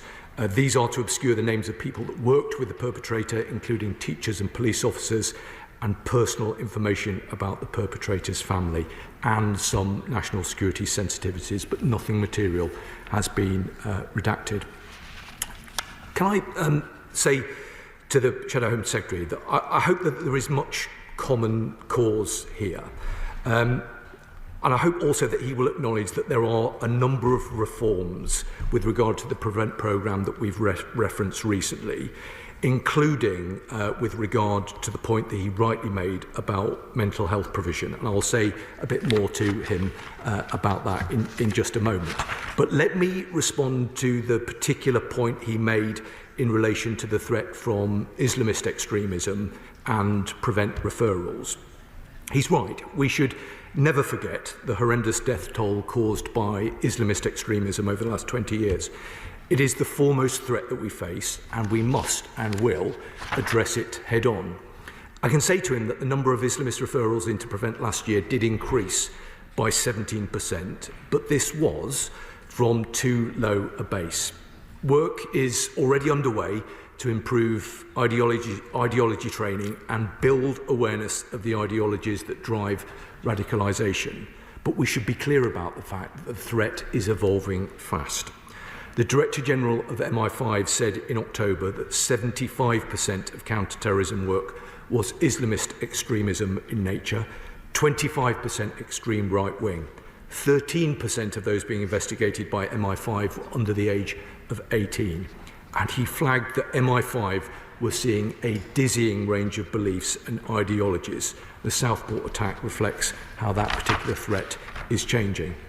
I said I'd come back to him about the point he made about mental health, because, as he knows, the government's mental health legislation is currently in the other place. The purpose of the Mental Health Act is to ensure that clinicians have the power to detain and treat mentally unwell people who present a risk to themselves or to others. I can tell him that the new bill will not change that. It's specifically designed to make it more likely that those detained will seek help, complete their treatment successfully, and stay in contact with authorities where needed, reducing the risk to themselves and others. And I can also tell him that NHS England has asked every mental health trust to review the findings of the Care Quality Commission report published in August and set out action plans for how they treat and engage with people who have serious mental illness, including how they work with other agencies such as the police. The trusts have also been instructed not to discharge people if they do not attend appointments. I hope that goes some way to answering the questions the Shadow Home Secretary has raised, but I'm very happy to continue the conversation with him thereafter. David Burton-Sampson. Thank you, Madam Deputy Speaker. And I thank my honourable friend, the Minister, and of course the Home Secretary, for coming here to this place today to give that statement. None of us in this House can imagine the pain, the suffering and the anger that the Amos family are going through after losing their beloved Sir David. He was their father, he was their husband, and I've met with the family and they are still in absolute devastation. And we should hold them in our thoughts today. We should never forget Sir David, and I pay tribute to him and to the family for the way that they have conducted themselves throughout this whole sorry affair. I will continue working closely with the family and with the Home Secretary and her team to ensure that they get the support that they need and that they get the answers that they need.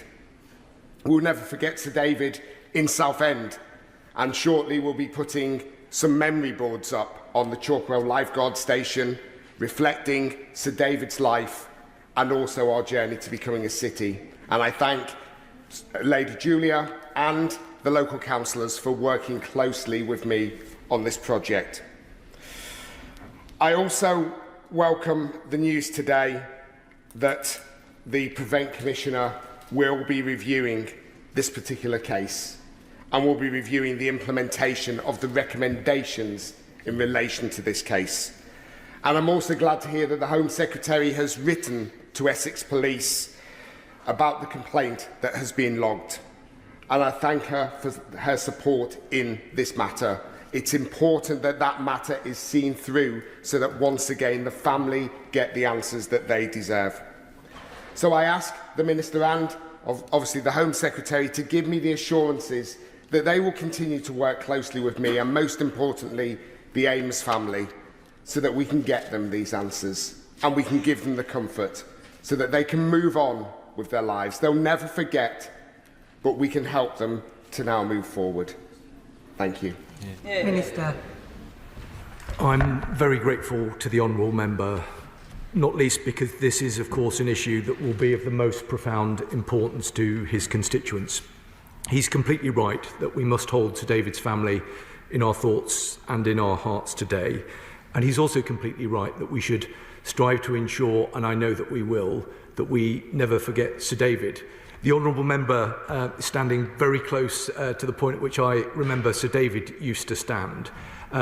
He was, amongst many other things, a complete master of the pre-recess adjournment debate. And I can see him now, stood there, confidently, expertly, authoritatively reading off a very, very long list of requests that he completely expected the government to get on with and deliver for his constituents. He was truly inspirational, and we will never forget him. And of course, I can give the honourable member absolutely the assurances that he seeks, that we will continue to work with the family and with all members to ensure that both through the work of the Independent Prevent Commissioner and the work that I referenced earlier with regard to the Home Secretary writing to Essex Police, that we will continue to work closely with the family and ensure that they get the answers that they rightly deserve.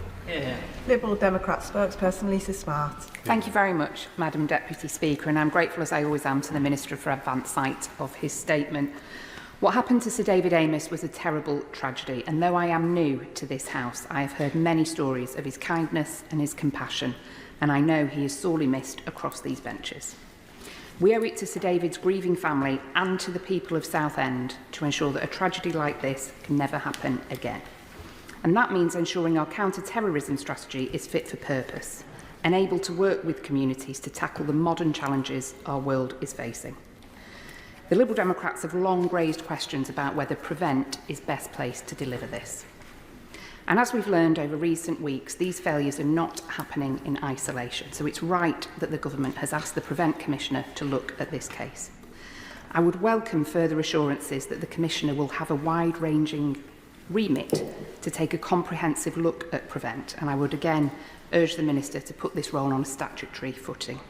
This must include looking at how Prevent communicates with other agencies like local authorities and different police forces.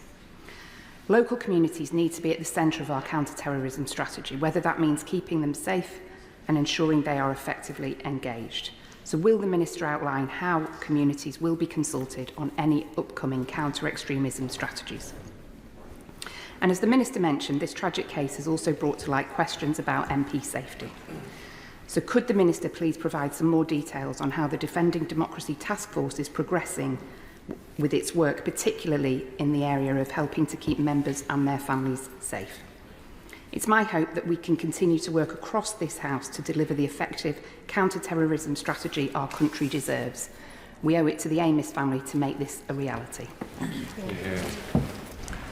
Thank you, Madam Deputy Speaker. I'm very grateful to the Honourable Lady for the way that she's approached this statement and for the very sensible and reasonable points that she's made today, as she always does. She made an important point, I think, about the role and remit of the Independent Commissioner. I hope that she would acknowledge, as all honourable members I hope would, that Lord Anderson is somebody who is superbly qualified to fulfil this role. He is a complete expert in this particular area of public policy, and he brings an authority, a credibility and an integrity to the role. And the Home Secretary and I look forward to working closely with him. But of course, I reiterate the point about his independence. She rightly, I think, raised the importance of the work that is taking place across government with regard to counter-extremism. That is work that is underway and is something that is being progressed very closely with other government departments, specifically with MHCLG, but it is a priority for this government, and we will endeavour to update the House in the relatively near future about the progress that is being made with that work. Finally, I'm grateful to her for referencing the work of the Defending Democracy Task Force. This was an initiative that was set up by the previous government, but it is a process that we think is absolutely fundamental to ensuring that those people who step forward to serve as elected representatives, whether it is in this House or local government, whether that be police and crime commissioners or metro mayors, are able to perform their duties without fear or favour. And the remit of the Defending Democracy Task Force means that we will ensure the most effective cross-government response, working with operational partners and with law enforcement, so that those elected members can go about their duties unencumbered by the completely unacceptable harassment and intimidation that we continue to see. Theo Alaba. Thank you, Madam Deputy Speaker.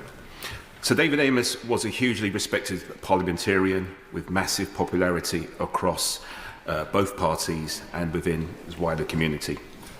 He worked every day with true compassion to improve the lives of residents in South and Western Leigh, South and East and Rochford, and more widely.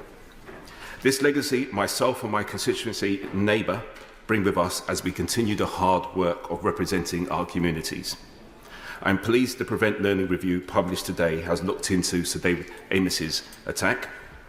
Please can I also commend the hard work from Sir David Amess's family, my honourable friend in South and Western Leigh, the former MP for Southend West, and the Home Office, who are committed to preventing such horrific attacks in the future.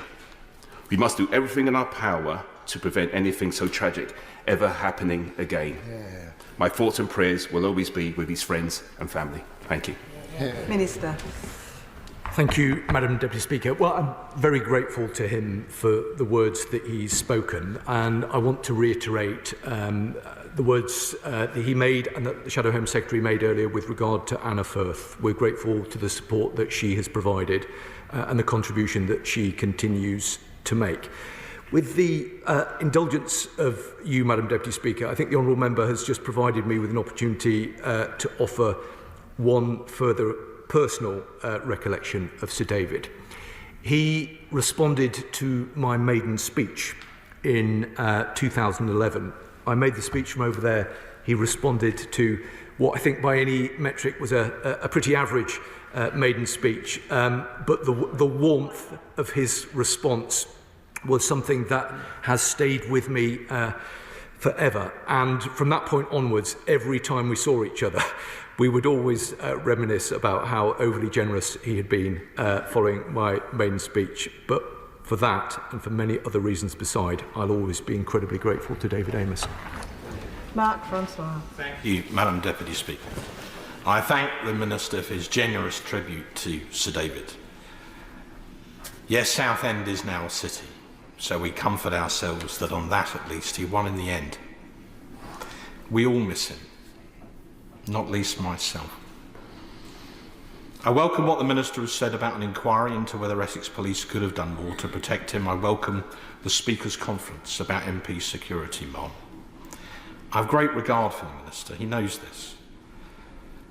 But I'm afraid to hear that Prevent may have perhaps acted suboptimally is an appalling Whitehall euphemism for errors that may have contributed to the death of an MP in the line of duty. On Prevent specifically, as well as possible failures there, we know that the murderer in Southport had multiple interactions with Prevent, and yet still those 3 innocent children were tragically murdered. We've spent a fortune on Prevent, but it seems that ultimately it doesn't do what it says on the tin. So lastly, can I ask the Minister, as I understand it, the Amess family, rightfully seeking answers, have asked if the errors that may have occurred with Sir David and almost certainly occurred in Southport could somehow be looked into in more detail via the auspices of the Southport inquiry. That seems a very reasonable request given the exceptional circumstances. Could the Minister and the Home Secretary, who's in her place rightfully beside him, consider that request very seriously and hopefully grant it? I'm very grateful to the right honourable gentleman. It's hard perhaps particularly for newer members, to understand how difficult it must be for those more experienced members like himself who spent so many years on these green benches working so closely with a much beloved colleague. I know that, and looking at him and his direction, he's sat below another shield. And members across the House, I think, understand the pain that is experienced at the loss of our colleagues, and our shared determination to work together and with others to do everything that we possibly can to make sure that those who serve currently in this House have the support and the protections that they both need and deserve. He rightly took the opportunity to reference one of Sir David's many achievements, which is the city status of Southend. We all know that certainly wouldn't have happened without the campaigning effort over many years of Sir David. And I'm grateful to him for acknowledging the work that I know that will be taking place with Essex Police. And I do understand the important concerns that he has made with regard to Prevent. What I can say to him is that the terms of reference with regard to the Southport inquiry are still rightly a matter of discussion between the Home Secretary, the Home Office and the families in that particular case. So I'm not able to make a judgment at this particular point about precisely the terms and conditions of the remit of that particular public inquiry. But what I can do is not only reiterate the point that have already been made, but a further commitment from the Home Secretary and from myself to look very carefully at this, to continue the conversation with the late Sir David's family and with other members, and work out what is the best mechanism to provide them and all members of this House with the answers that they both want and deserve. Mike Tapp. Thank you, Madam Deputy Speaker. The murder of Sir David Amess cut to the very heart of democracy, who's clearly the very best of British, Madam Deputy Speaker. Minister talked about parliamentary security in his considered statement. I've spoken to many colleagues across all sides of the House who have said that they feel abuse and harassment is peaking, and many feel unsafe. You did talk about parliamentary security. Of course, it's unwise to go into details of specific measures, but is the Minister confident that these measures will make us feel safer in this House? I'm grateful to the Honourable Member, as I always am, for the thoughtful contribution that he seeks to make. And best of British, I think, is precisely the right phraseology to apply to Sir David. I think he asks an important question about how we defend our democracy. And he asks about my confidence in the work that we are doing to ensure that members of this House and elected representatives elsewhere can perform their duties with the confidence that they are going to be able to do so safely. I have to be honest with him and say that that is a process that is ongoing. All of us in this place would have experienced threats, harassment and intimidation. I have to say it is particularly worse for women members, and that is a mark of stain on our society, that there are those out there who feel that they can abuse in a particular way elected representatives who are female. What I can give him an absolute assurance is that we are organising and marshalling the resources that we have across government, working with law enforcement, with operational partners and cooperating very closely with Mr Speaker and the authorities in this House to ensure that those who step forward to serve can do so with the security and the comfort of knowing that they are properly protected. I will leave no stone unturned working with colleagues across government to make sure that that is the case, but where individuals, wherever they may be, have concern, I will always make myself available to discuss those concerns with them.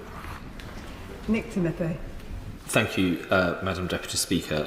I want to echo the Minister's praise for Sir David, who was a loved friend to so many, including many members in this House. I welcome the statement today, which is clearly very sobering and a reminder of the importance of getting the Prevent programme right, the seriousness of the statement contrasts quite sharply with the immediate reaction and the debate that followed Sir David's murder, when there was, to be frank, a bizarre and misplaced rush to talk about issues such as online civility rather than the clear threat that was behind the murder. So will the Minister join me in saying it's time for the denialism that we often see about the threat from Islamism to end, and recognising what he said earlier about the changing nature of the threat, agree that as the major terror threat that we face, Islamist extremism should always be the top priority of the Prevent programme? Well, I'm very grateful to him for the remarks that he's made today, and I know that he speaks with long experience both of working right at the heart of government and in the Home Office, and I think he makes some important points, and I give him an assurance that I will give them further consideration. I think he's also right, though, to reference the changing nature of the threat.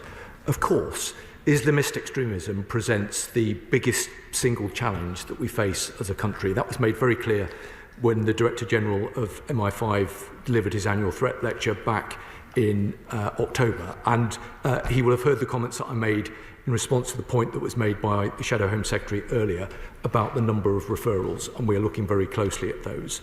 But I'm grateful to the contribution that he's made. I will reflect on it further, and I'm always happy to discuss it with him. Matt Bishop. Thank you, Madam Deputy Speaker. Sadly, I never got to meet Sir David, but as we've heard across the House today, his reputation goes before him. He was a loved and valued colleague, respected across the whole House and across both benches. Does the Minister agree with me that he exemplified the best traditions of this place, working hard and working together to make real change? And can we also just take a moment to respect and reflect the officers that turn up at these scenes? As a former police officer myself, attending many scenes like this, it's something that you never want to do and hope never to do again. I'm very grateful to him for the points that he's made. I completely agree with him. I completely agree with his characterisation of Sir David and his work ethic. And I would also like to take this opportunity to join with him in paying tribute to those brave police officers who step forward under the most exceptionally difficult circumstances for the service that they perform. And I thank him for his service as well. Andrew Snowden. Thank you very much, Madam Deputy Speaker. I remember the day Sir David Amos was tragically murdered very well. I was serving as Lancashire's Police and Crime Commissioner at the time, and I remember having to have some initial conversations with members of this House who were serving at the time, including the former member for Hindburn, Sarah Brickliffe, who her and her dad had been lifelong friends of Sir David, and I learned an awful lot about how much of a man he was in this Parliament and how much he meant to people by the reaction from those members that I spoke to that day. And looking at the Minister's statement, just pulling out on the reviewer identified 6 issues. I'm not going to read them all out de facto, obviously, but did not tackle all vulnerabilities identified. Record keeping was problematic. Rationale for certain decisions not explicit. Responsibilities between police and local authorities blurred. Radicalisation, the tool you use for individuals' vulnerability to radicalisation, outdated. It goes on and on.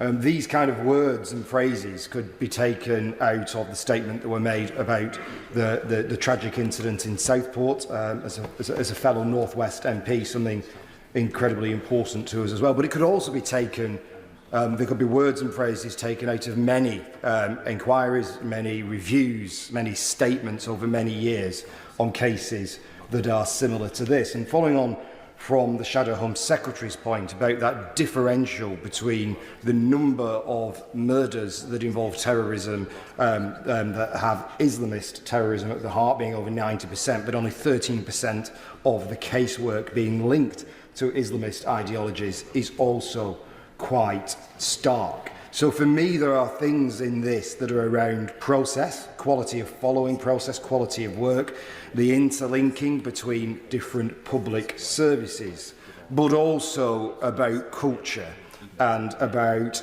how our public services in different ways have danced around the issue of Islamist extremism and whether Prevent has delivered in terms of identifying and pulling that out and effectively dealing with it. And I would like to echo the words of my honourable friend in terms of it is time, I think, to take a step back from all the individual reviews, inquiries, statements, and take a look at the bigger picture. And I'm not going to press the Minister for a specific answer right now. I don't think this is, and I think at the tone that all members have set, this isn't one for point scoring or trying to secure individual things at the dispatch box. I would just like to emphasise to the Minister in his role as he goes forward, looking at this, looking at Southport, looking at others, to step back and just ask whether Prevent is serving the purpose it's there for, whether it is offering value for money, whether it is keeping the public safe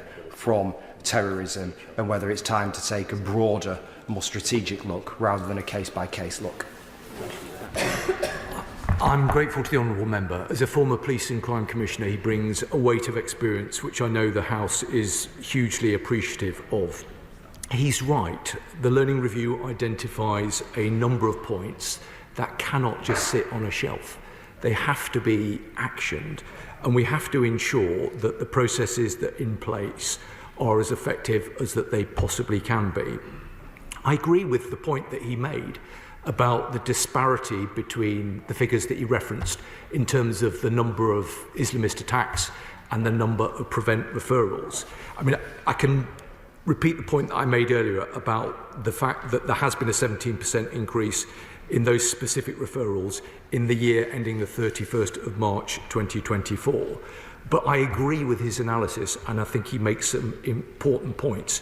What I can say to him that there are a number of measures, including some that I've referenced today, but some others that I referenced in my Southport statement last week, that I think, and I will need to ensure that the House has confidence, will go a significant way to addressing some of the concerns that he has rightly raised. But I thought he made a particularly interesting point at the conclusion of his remarks about stepping back and taking a strategic look at whether the processes, the resources that are in place are appropriate. I will do that, but I'll also want to work very closely with Lord Anderson, because I think Lord Anderson is someone who will add a huge amount of analysis and value in this area, and I very much welcome the opportunity to work with him and with all members, including the honourable gentleman, as we, I hope, accept this as a shared endeavour to ensure that these attacks never happen again. Alex Barras-Curtis. Thank you, Madam Deputy Speaker. And first I would like to put on record my sympathies to Sir David's family and friends. As a new MP myself, I did not have the privilege of knowing him, but I vividly remember the day on which he was murdered, and clearly from the warm words spoken on all sides of this House, he was highly regarded and is sorely missed. I want to thank the Security Minister for that detailed statement. Can he assure me that the lessons of these Prevent Learning Reviews are learned, that all recommendations are implemented, and that there is appropriate tie-in, not just between local authorities, police, national security and national crime agencies, but also with the Defending Democracy Task Force, so that we can collectively work to ensure that, that tragedies like this can never happen again. Minister. I'm very grateful to the honourable member for the remarks that he's made. I think he makes an important observation about the importance of coordination and ensuring both locally, regionally and nationally all of the relevant agencies and services are in place and are talking and communicating to each other in the most effective way. He's right to reference the Defending Democracy Task Force. That is a mechanism that I chair that brings together a whole of government response and ultimately kind of provides the fulcrum point for discussing and acting upon these matters in government. And it is our specific responsibility to ensure that the services that he's referenced are properly resourced and are properly coordinating with each other. And I'm grateful to him for the points that he has made. Stephen Gethins. Deputy Speaker, can I just agree with colleagues that Sir David Amess's kindness did not know party boundaries, and I in particular reflect that he found himself in a place of unexpected and certainly unsought popularity in the SNP group in 2015, when as a group of new MPs it turned out that barely any member had not received a kind word, a little bit of advice, or certainly some directions from Sir David in those opening weeks. And he was remembered kindly by everybody in our group, given it was a group of newbies at the time. So I'd like to put that on the record and give my thoughts to his family. In terms of the statement, I'd like to thank the Security Minister. Could he set out how ongoing assessment of the efficiency of Prevent Channel will be undertaken going forward? And also, does he feel that he has the full cooperation of social media companies in particular in taking forward his work going forward? Thank you. Madam Deputy Speaker, I'm grateful to the honourable member for his points and for his reflections on Sir David. I think he makes an important point, and in terms of the mechanism that the government will use moving forward, clearly there is the public inquiry, and that will provide a very important forum to ensure that the lessons that have been identified, and further lessons no doubt that will be identified, will be properly actioned and will be properly implemented.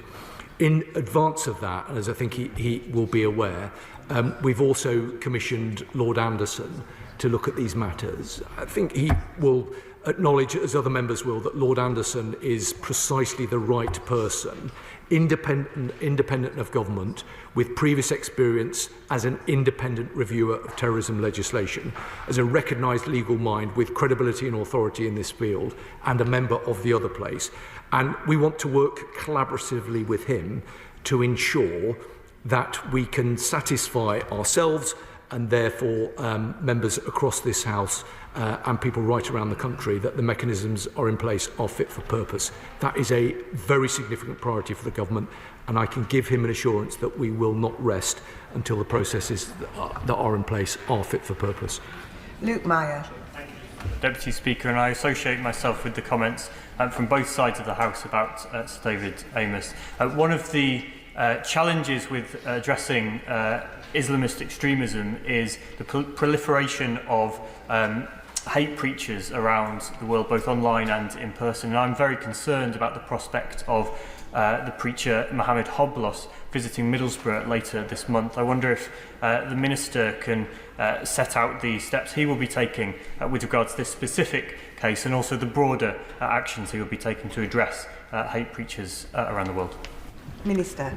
Thank you, Madam Deputy Speaker. Well, I'm grateful to the honourable member for raising this. I know that he will understand that I am somewhat limited in terms of what I can say. But what I can tell him is that the United Kingdom has a range of disruptive immigration measures at our disposal to refuse entry and cancel permission if it is assessed that a foreign national's presence in the UK is not conducive to the public good. But what I can do is give him assurance today that we'll look carefully at the circumstances that he has helpfully raised. Jim Shannon. Thank you, Madam Deputy Speaker. I can thank the Minister very much for his words. I don't think there's any of us in the Chamber who knew Sir David, or privy to know Sir David, would not be mindful of his goodness that he had, but also of his faith, and he and I shared the same faith.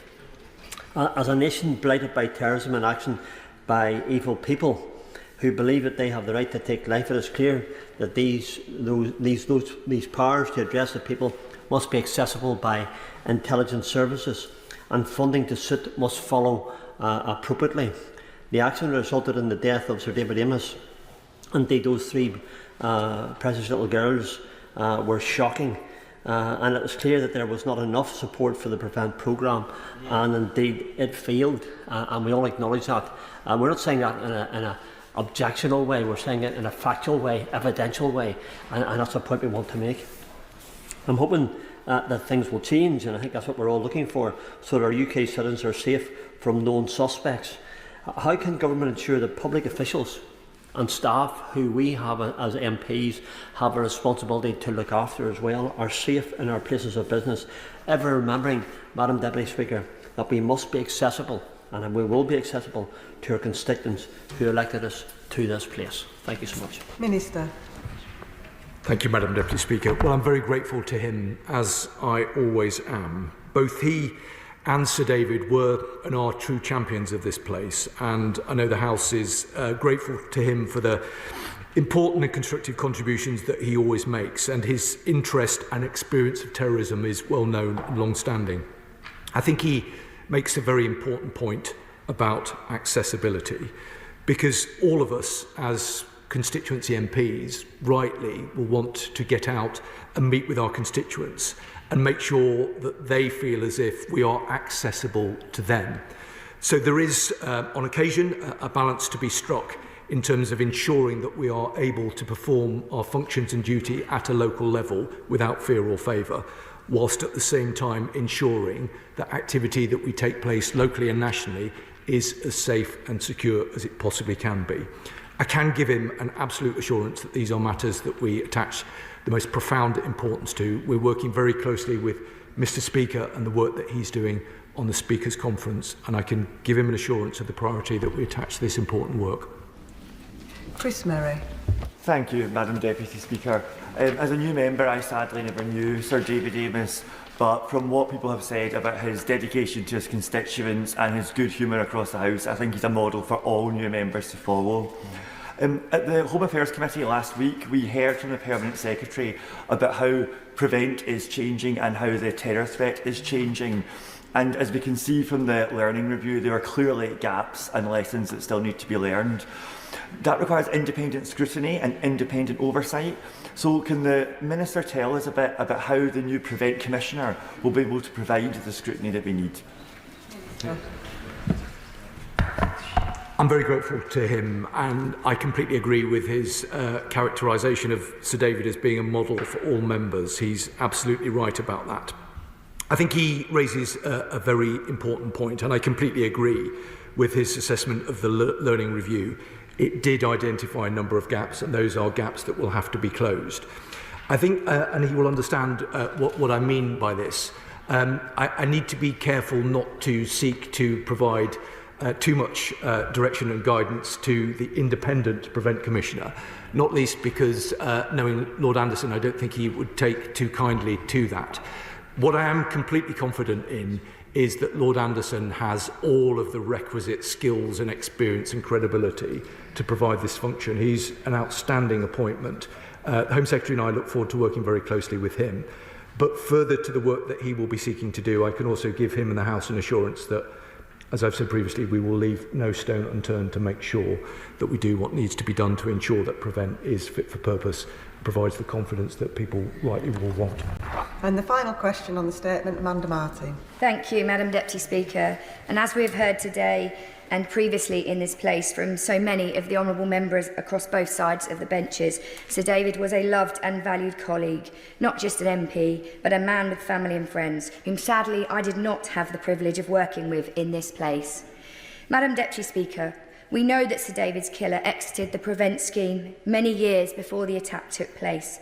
And whilst future actions, tragically, are too late for Sir David and his family, what steps are being taken to ensure that other, and indeed all relevant agencies along the lines, don't just learn but act on the lessons from the killer's ability to evade detection in the period leading up to his attack? Minister. Thank you, Madam Deputy Speaker. Well, I'm very grateful to her, and I completely agree with the points that she made, and she's right to highlight the difference between actually learning lessons and implementing and acting upon them. And I can give her an assurance through the processes that were announced previously and again today that we have got the mechanisms to do that.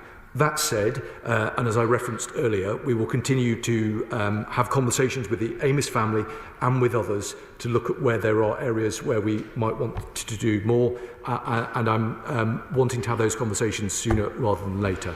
I think my final word, Madam Deputy Speaker, is I'm sure on behalf of the whole House, is to reiterate a collective tribute to Sir Davis. He was an outstanding parliamentarian. He is greatly missed, and we will never forget him. That concludes the statement. Point of order, Madam Speaker. Point of order, Alan Mack. Thank you, Madam Deputy Speaker. On a point of order, Hansard will confirm that at Department for Science, Innovation and Technology oral questions earlier today, the Secretary of State, who was in his place, said that no Conservative ministers had met AstraZeneca representatives following the announcement of their £450 million investment to expand their Merseyside vaccine facility, the Secretary of State is wrong. Publicly available transparency data from the Treasury and the Secretary of State's own department confirms that meetings did take place between AstraZeneca and my right honourable friend, the member for Godalming and Ash, then the Chancellor, and my honourable friend, the member for Arundel and South Downs. Madam Deputy Speaker, I seek your advice on what to do, and can I offer the Secretary of State, who is in his place, the opportunity to apologise and correct the record for the House? I thank the honourable member for his point of order and for notice of it. I trust that he has notified the Secretary of State of his intention to raise the point. Should the Minister feel that the record needs to be corrected, there are processes by which he may do so. The honourable gentleman has put his point on the record. Secretary of State. Thank you, Madam Deputy Speaker. Why detain the House? Why don't I just apologise now and correct the record? The information, I'm grateful for being alerted to it. I'm happy to correct the record, and I'm happy to apologise to the honourable member for saying so earlier. I should also correct the thrust of my argument this morning, which was there was insouciance in the period of time between the March statement and the general election in July. Actually, it wasn't insouciance, it was just incompetence that meant they couldn't get the deal across the line. I thank the Secretary of State. We now move to the 10-minute rule motion. 10-minute rule motion. Manuela Pertigala. Thank you, Madam Deputy Speaker. I beg to move that leave be given to bring in a bill to make provision about a cap on political donations, to make provision for a review to recommend the level at which such a cap should be set, and to consider the impact of such a cap, to make provision about political donations made by foreign nationals through companies and for connected purposes. This is a bill that will take big money out of British politics, protect our democracy from foreign interference, and restore public trust in our electoral system. For too long, our politics have been exposed. It is far too easy for those who do not have the national interest of our country at heart, who have made their wealth through illicit means, to funnel money into British politics. This bill is simple in its aims, to ensure that it is the people of this country, not the deep pockets of foreign billionaires, oligarchs or corporate interests, who decide our country's future in elections and referendums. Madam Deputy Speaker, trust in our political system is faltering. Many people look at our politics and they see a system rigged in favour of the rich and powerful.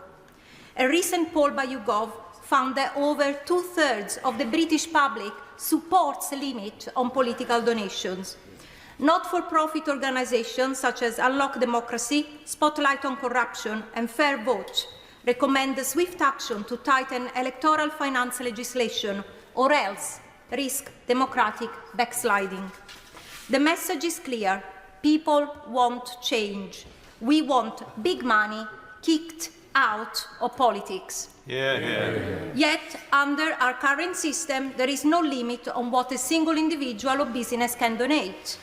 This is not democracy. This is a bidding war for influence, ripe for exploitation by oligarchs and foreign billionaires. Look at the mess this has resulted in. Just over a month ago, people across Britain recoiled in horror to read the news that US billionaire Elon Musk planned to donate an uncapped amount of money to reform. If he were to follow through on this plan, we would be powerless to stop him. And most alarming were past donations to the Conservative Party by individuals linked to the Russian government. This isn't just about fairness, it's about national security. Britain has long prided itself on being a beacon of democracy, but we must not be complacent. Our political financial regulations have glaring loopholes that are open for exploitation by foreign money, funneled through UK-registered companies, opaque financial networks, and questionable donors. Malign actors who do not share our values of tolerance, liberty, and the rule of law should not have unrestricted access to our democracy.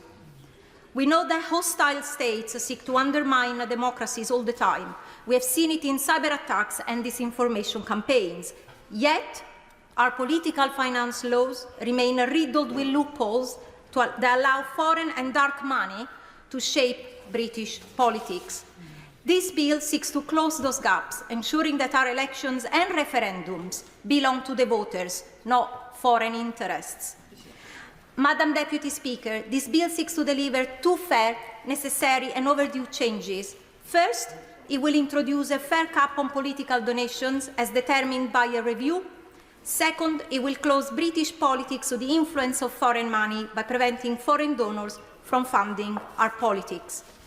These are essential measures that must be brought into effect. We must protect our elections from manipulation and ensure further transparency in political funding. In doing so, we will help us to restore faith in our democracy and introduce vital safeguards for our political institutions. There is already a consensus in this House that foreign donations have no place in British politics, but there are gaps in the law that allow this to happen. We must act now to close the legal loopholes that allow them to flow unchecked. We in this House have a responsibility to uphold the integrity of our democracy. It is our duty to drive the change our country needs. Madam Deputy Speaker, Britain has always been a nation that stands for fairness, democracy and integrity.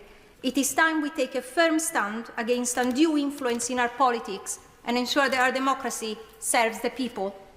This bill is not radical. It is reasonable, necessary and long overdue. It will ensure that political influence isn't bought, but earned through genuine public support. Introducing a cap on political donations isn't about limiting participation. It's about making sure that every vote, every voice, and every citizen matters equally in our political system. Let us give back control of British politics to our constituents, not to unaccountable tech billionaires or those who seek to buy influence. Let us renew our commitment to an open and fair democracy, one that belongs to the people of this country, now and for generations to come. Thank you.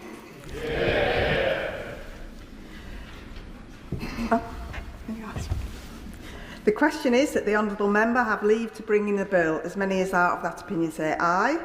Aye. Of the contrary, no. I think the ayes have it. The ayes have it. Who will prepare and bring in the bill? Thank you. Dr. Ross Savage, Ellie Chowns, Liz Jarvis, Socha Eastwood, James McCleary, Claire Young, Mr. Alistair Carmichael, Vera Hobhouse, Sarah Olney, Martin Wrigley, and myself, Madam Deputy Speaker. Manuela Pertigala.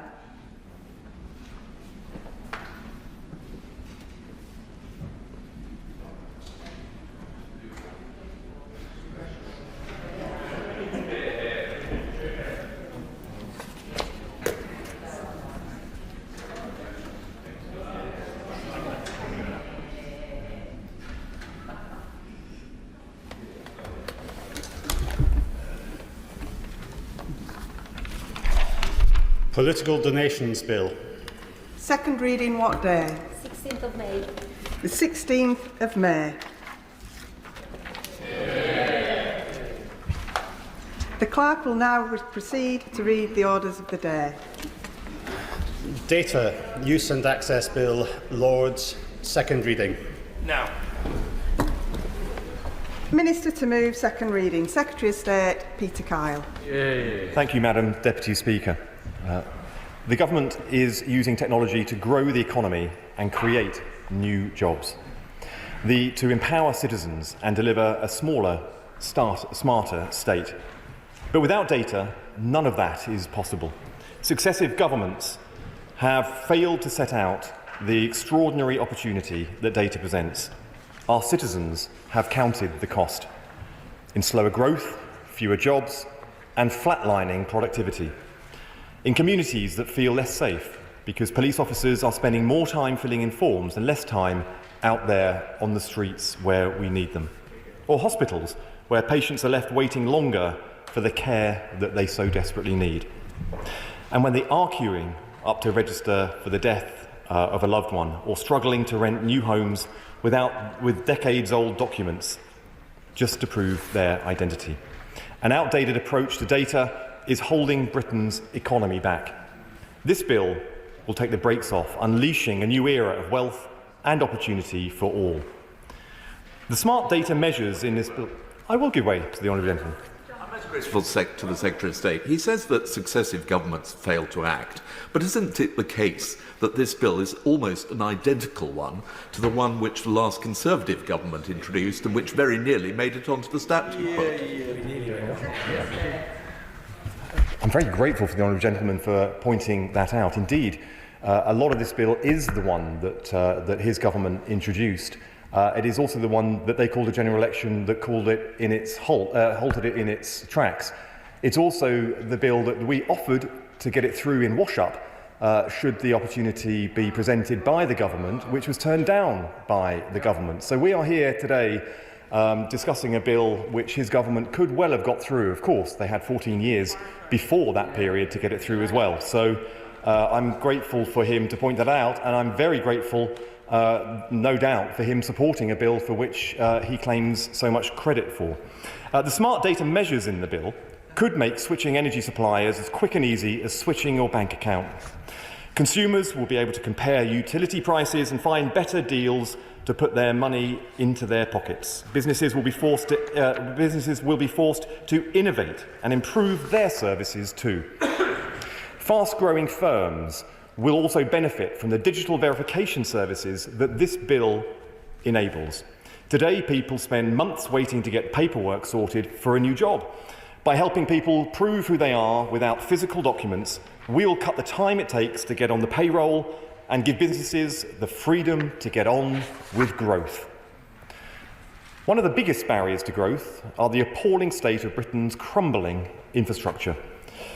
Today, streets are being endlessly dug up and redug up by different firms repairing gas one year and water the next. At the same time, bigger infrastructure projects have stalled, falling silent for years. Offering a complete, accurate picture of the underground infrastructure, the National Underground Asset Register will strengthen Britain's building bureaucracy. It will cut the time it takes for workers to get on site, to get the data they need, from 6 days to 6 seconds. That means that they'll be able to get on with building the roads, railways and homes that Britain so desperately needs. Today, a siloed approach to data is slowing the state down. Patients are put through the same tests again and again, or one prescription error means that they get the wrong medication. This is simply unacceptable. The NHS has one of the deepest, most diverse data sets in the world, but the people who need that data cannot access it. By introducing mandatory information standards for all IT suppliers, this bill will ensure that information can run safely, securely and seamlessly through the healthcare system. I'll give way.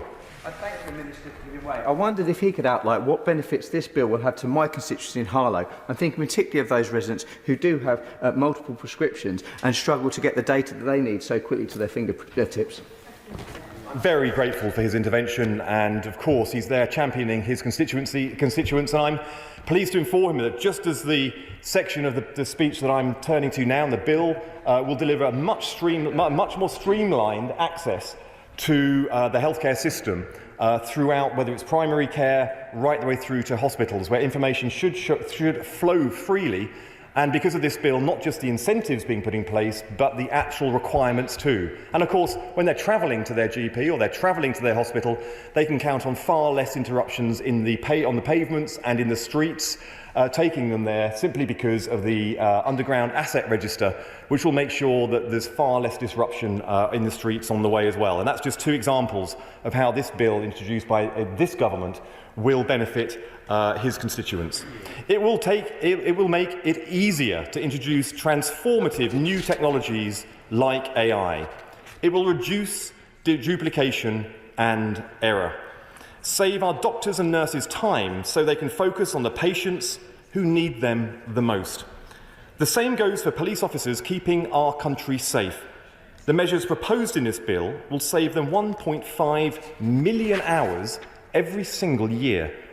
Engaging with the state today takes time and it takes effort. I see no reason why it should. I created the new government digital service to deliver efficient, convenient, digital public services that are shaped around citizens' lives. This bill will bolster those efforts, and I give way. Secretary of State for giving way. Open banking benefits 12 million customers every year by allowing them access to their data. It's been a great success. Does he see that as a model by which citizens can access their data held by the state? I'm very grateful for his comments. Of course, smart data underpins the service that he refers to. We see boundless opportunities for smart data to be applied in new ways, and I think the bill here before us will unlock some of those opportunities, and I'm grateful for him getting it onto the record. An electronic register of births and deaths, for example, will make life that little bit easier for a new parent or those who have lost a loved one. However, I will give way. Thank you for that, and thank you, Secretary of State. Some of my constituents have raised some concerns around how their information will be kept safely with the registers and births and deaths online. Will you be able to ensure how the government will do that? I'm very grateful, of course. When we are using data, it is absolutely imperative that we reassure the public and people up and down the country that their data will be used safely, wisely, and that they will always remain in control of how their data is used. I can give her those reassurances. You'll notice that this is a government that has also acted with transparency when it comes to informing the public how data and how algorithms which process the data are being used.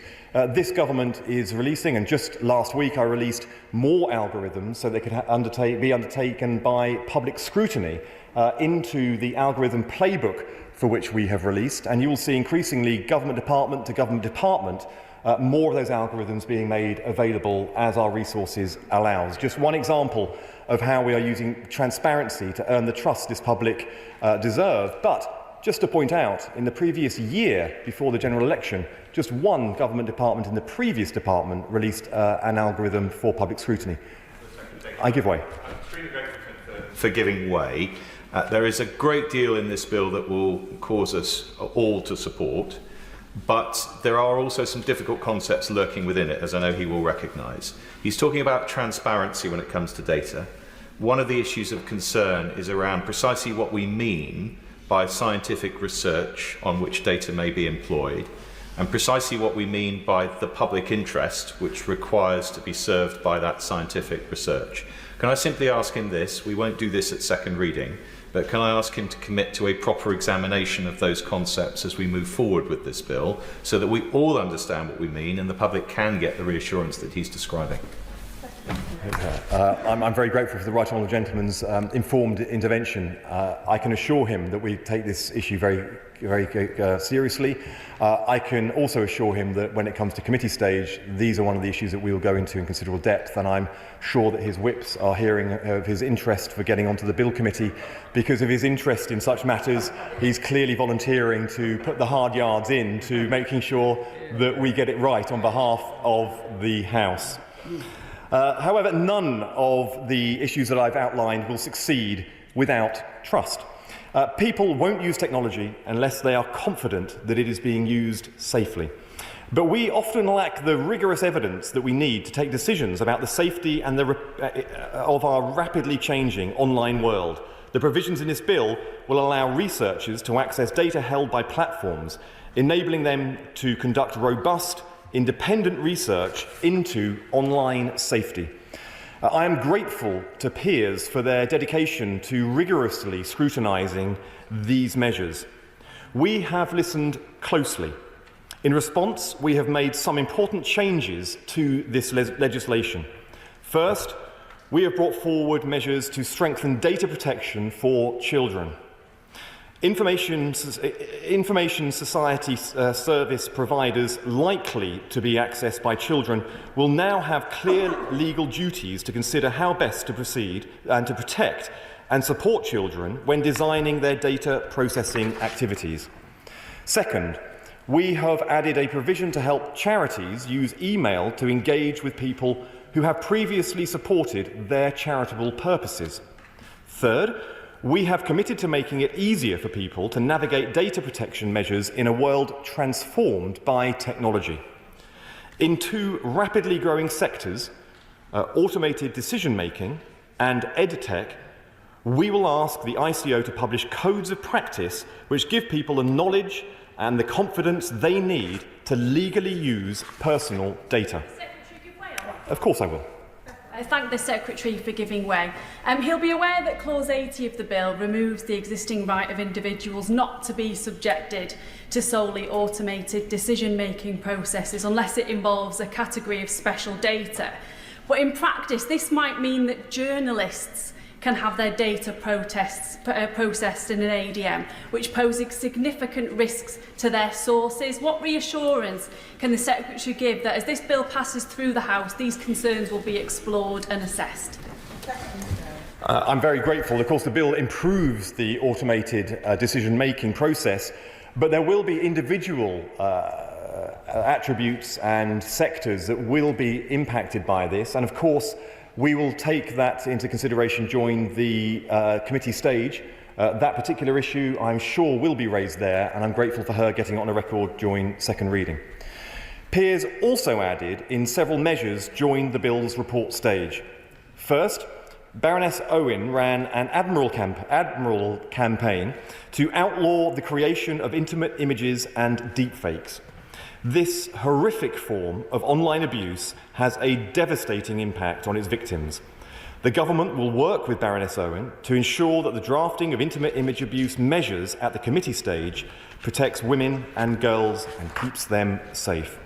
Second, my ministers will work with members of the opposition to explore the possibility of a new security guidelines for users of the National Underground Asset Register as proposed by Viscount Camrose. I am confident that we will find a solution that is satisfactory to all. Third, Viscount Colville added a public interest test for scientific researchers seeking to use Clause 67 to process personal data. But expecting scientists to define the outcomes of their work in advance goes against the unpredictable nature of research. Many groundbreaking discoveries come from research with no clear public benefits from the very start. The mRNA-based vaccines that saved millions of lives during the COVID-19 pandemic drew on curiosity-driven research that for years had no practical applications. Today's AI revolution draws on decades-old neural network research, long thought unimportant. As the Royal Society have said, this additional public interest requirement would make an undue bureaucratic burden on researchers. For these reasons, it is something which we will seek to overturn. Fourth, many members will have observed Baroness Kidron's campaign on AI and copyright with very keen interest. One of the extraordinary things about Britain is our ability to support cutting-edge AI sector with world-leading creative industries at the very same time. Both are fundamental to our future prosperity and our standing in the world. I refuse to choose between them. I will finish the section and I'll give way on to those people who have considerable interest in this. But let me say what I have to say and then hear what honourable members would like to contribute. And of course, I'll engage in as fulsome way as I possibly can.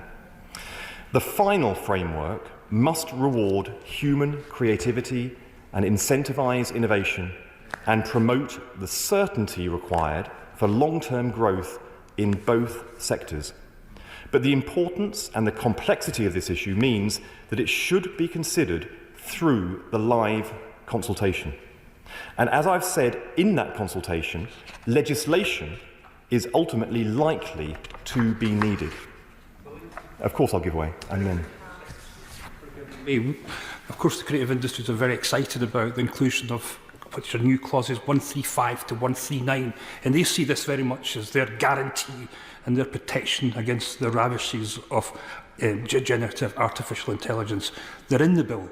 They protect protect our creative industries? Will he say to the House today that he will respect them and he will keep them in the bill and have no attempt to water them down? I'm grateful for his intervention, and certainly I pay tribute to those from the creative arts sector who are in the House and in the building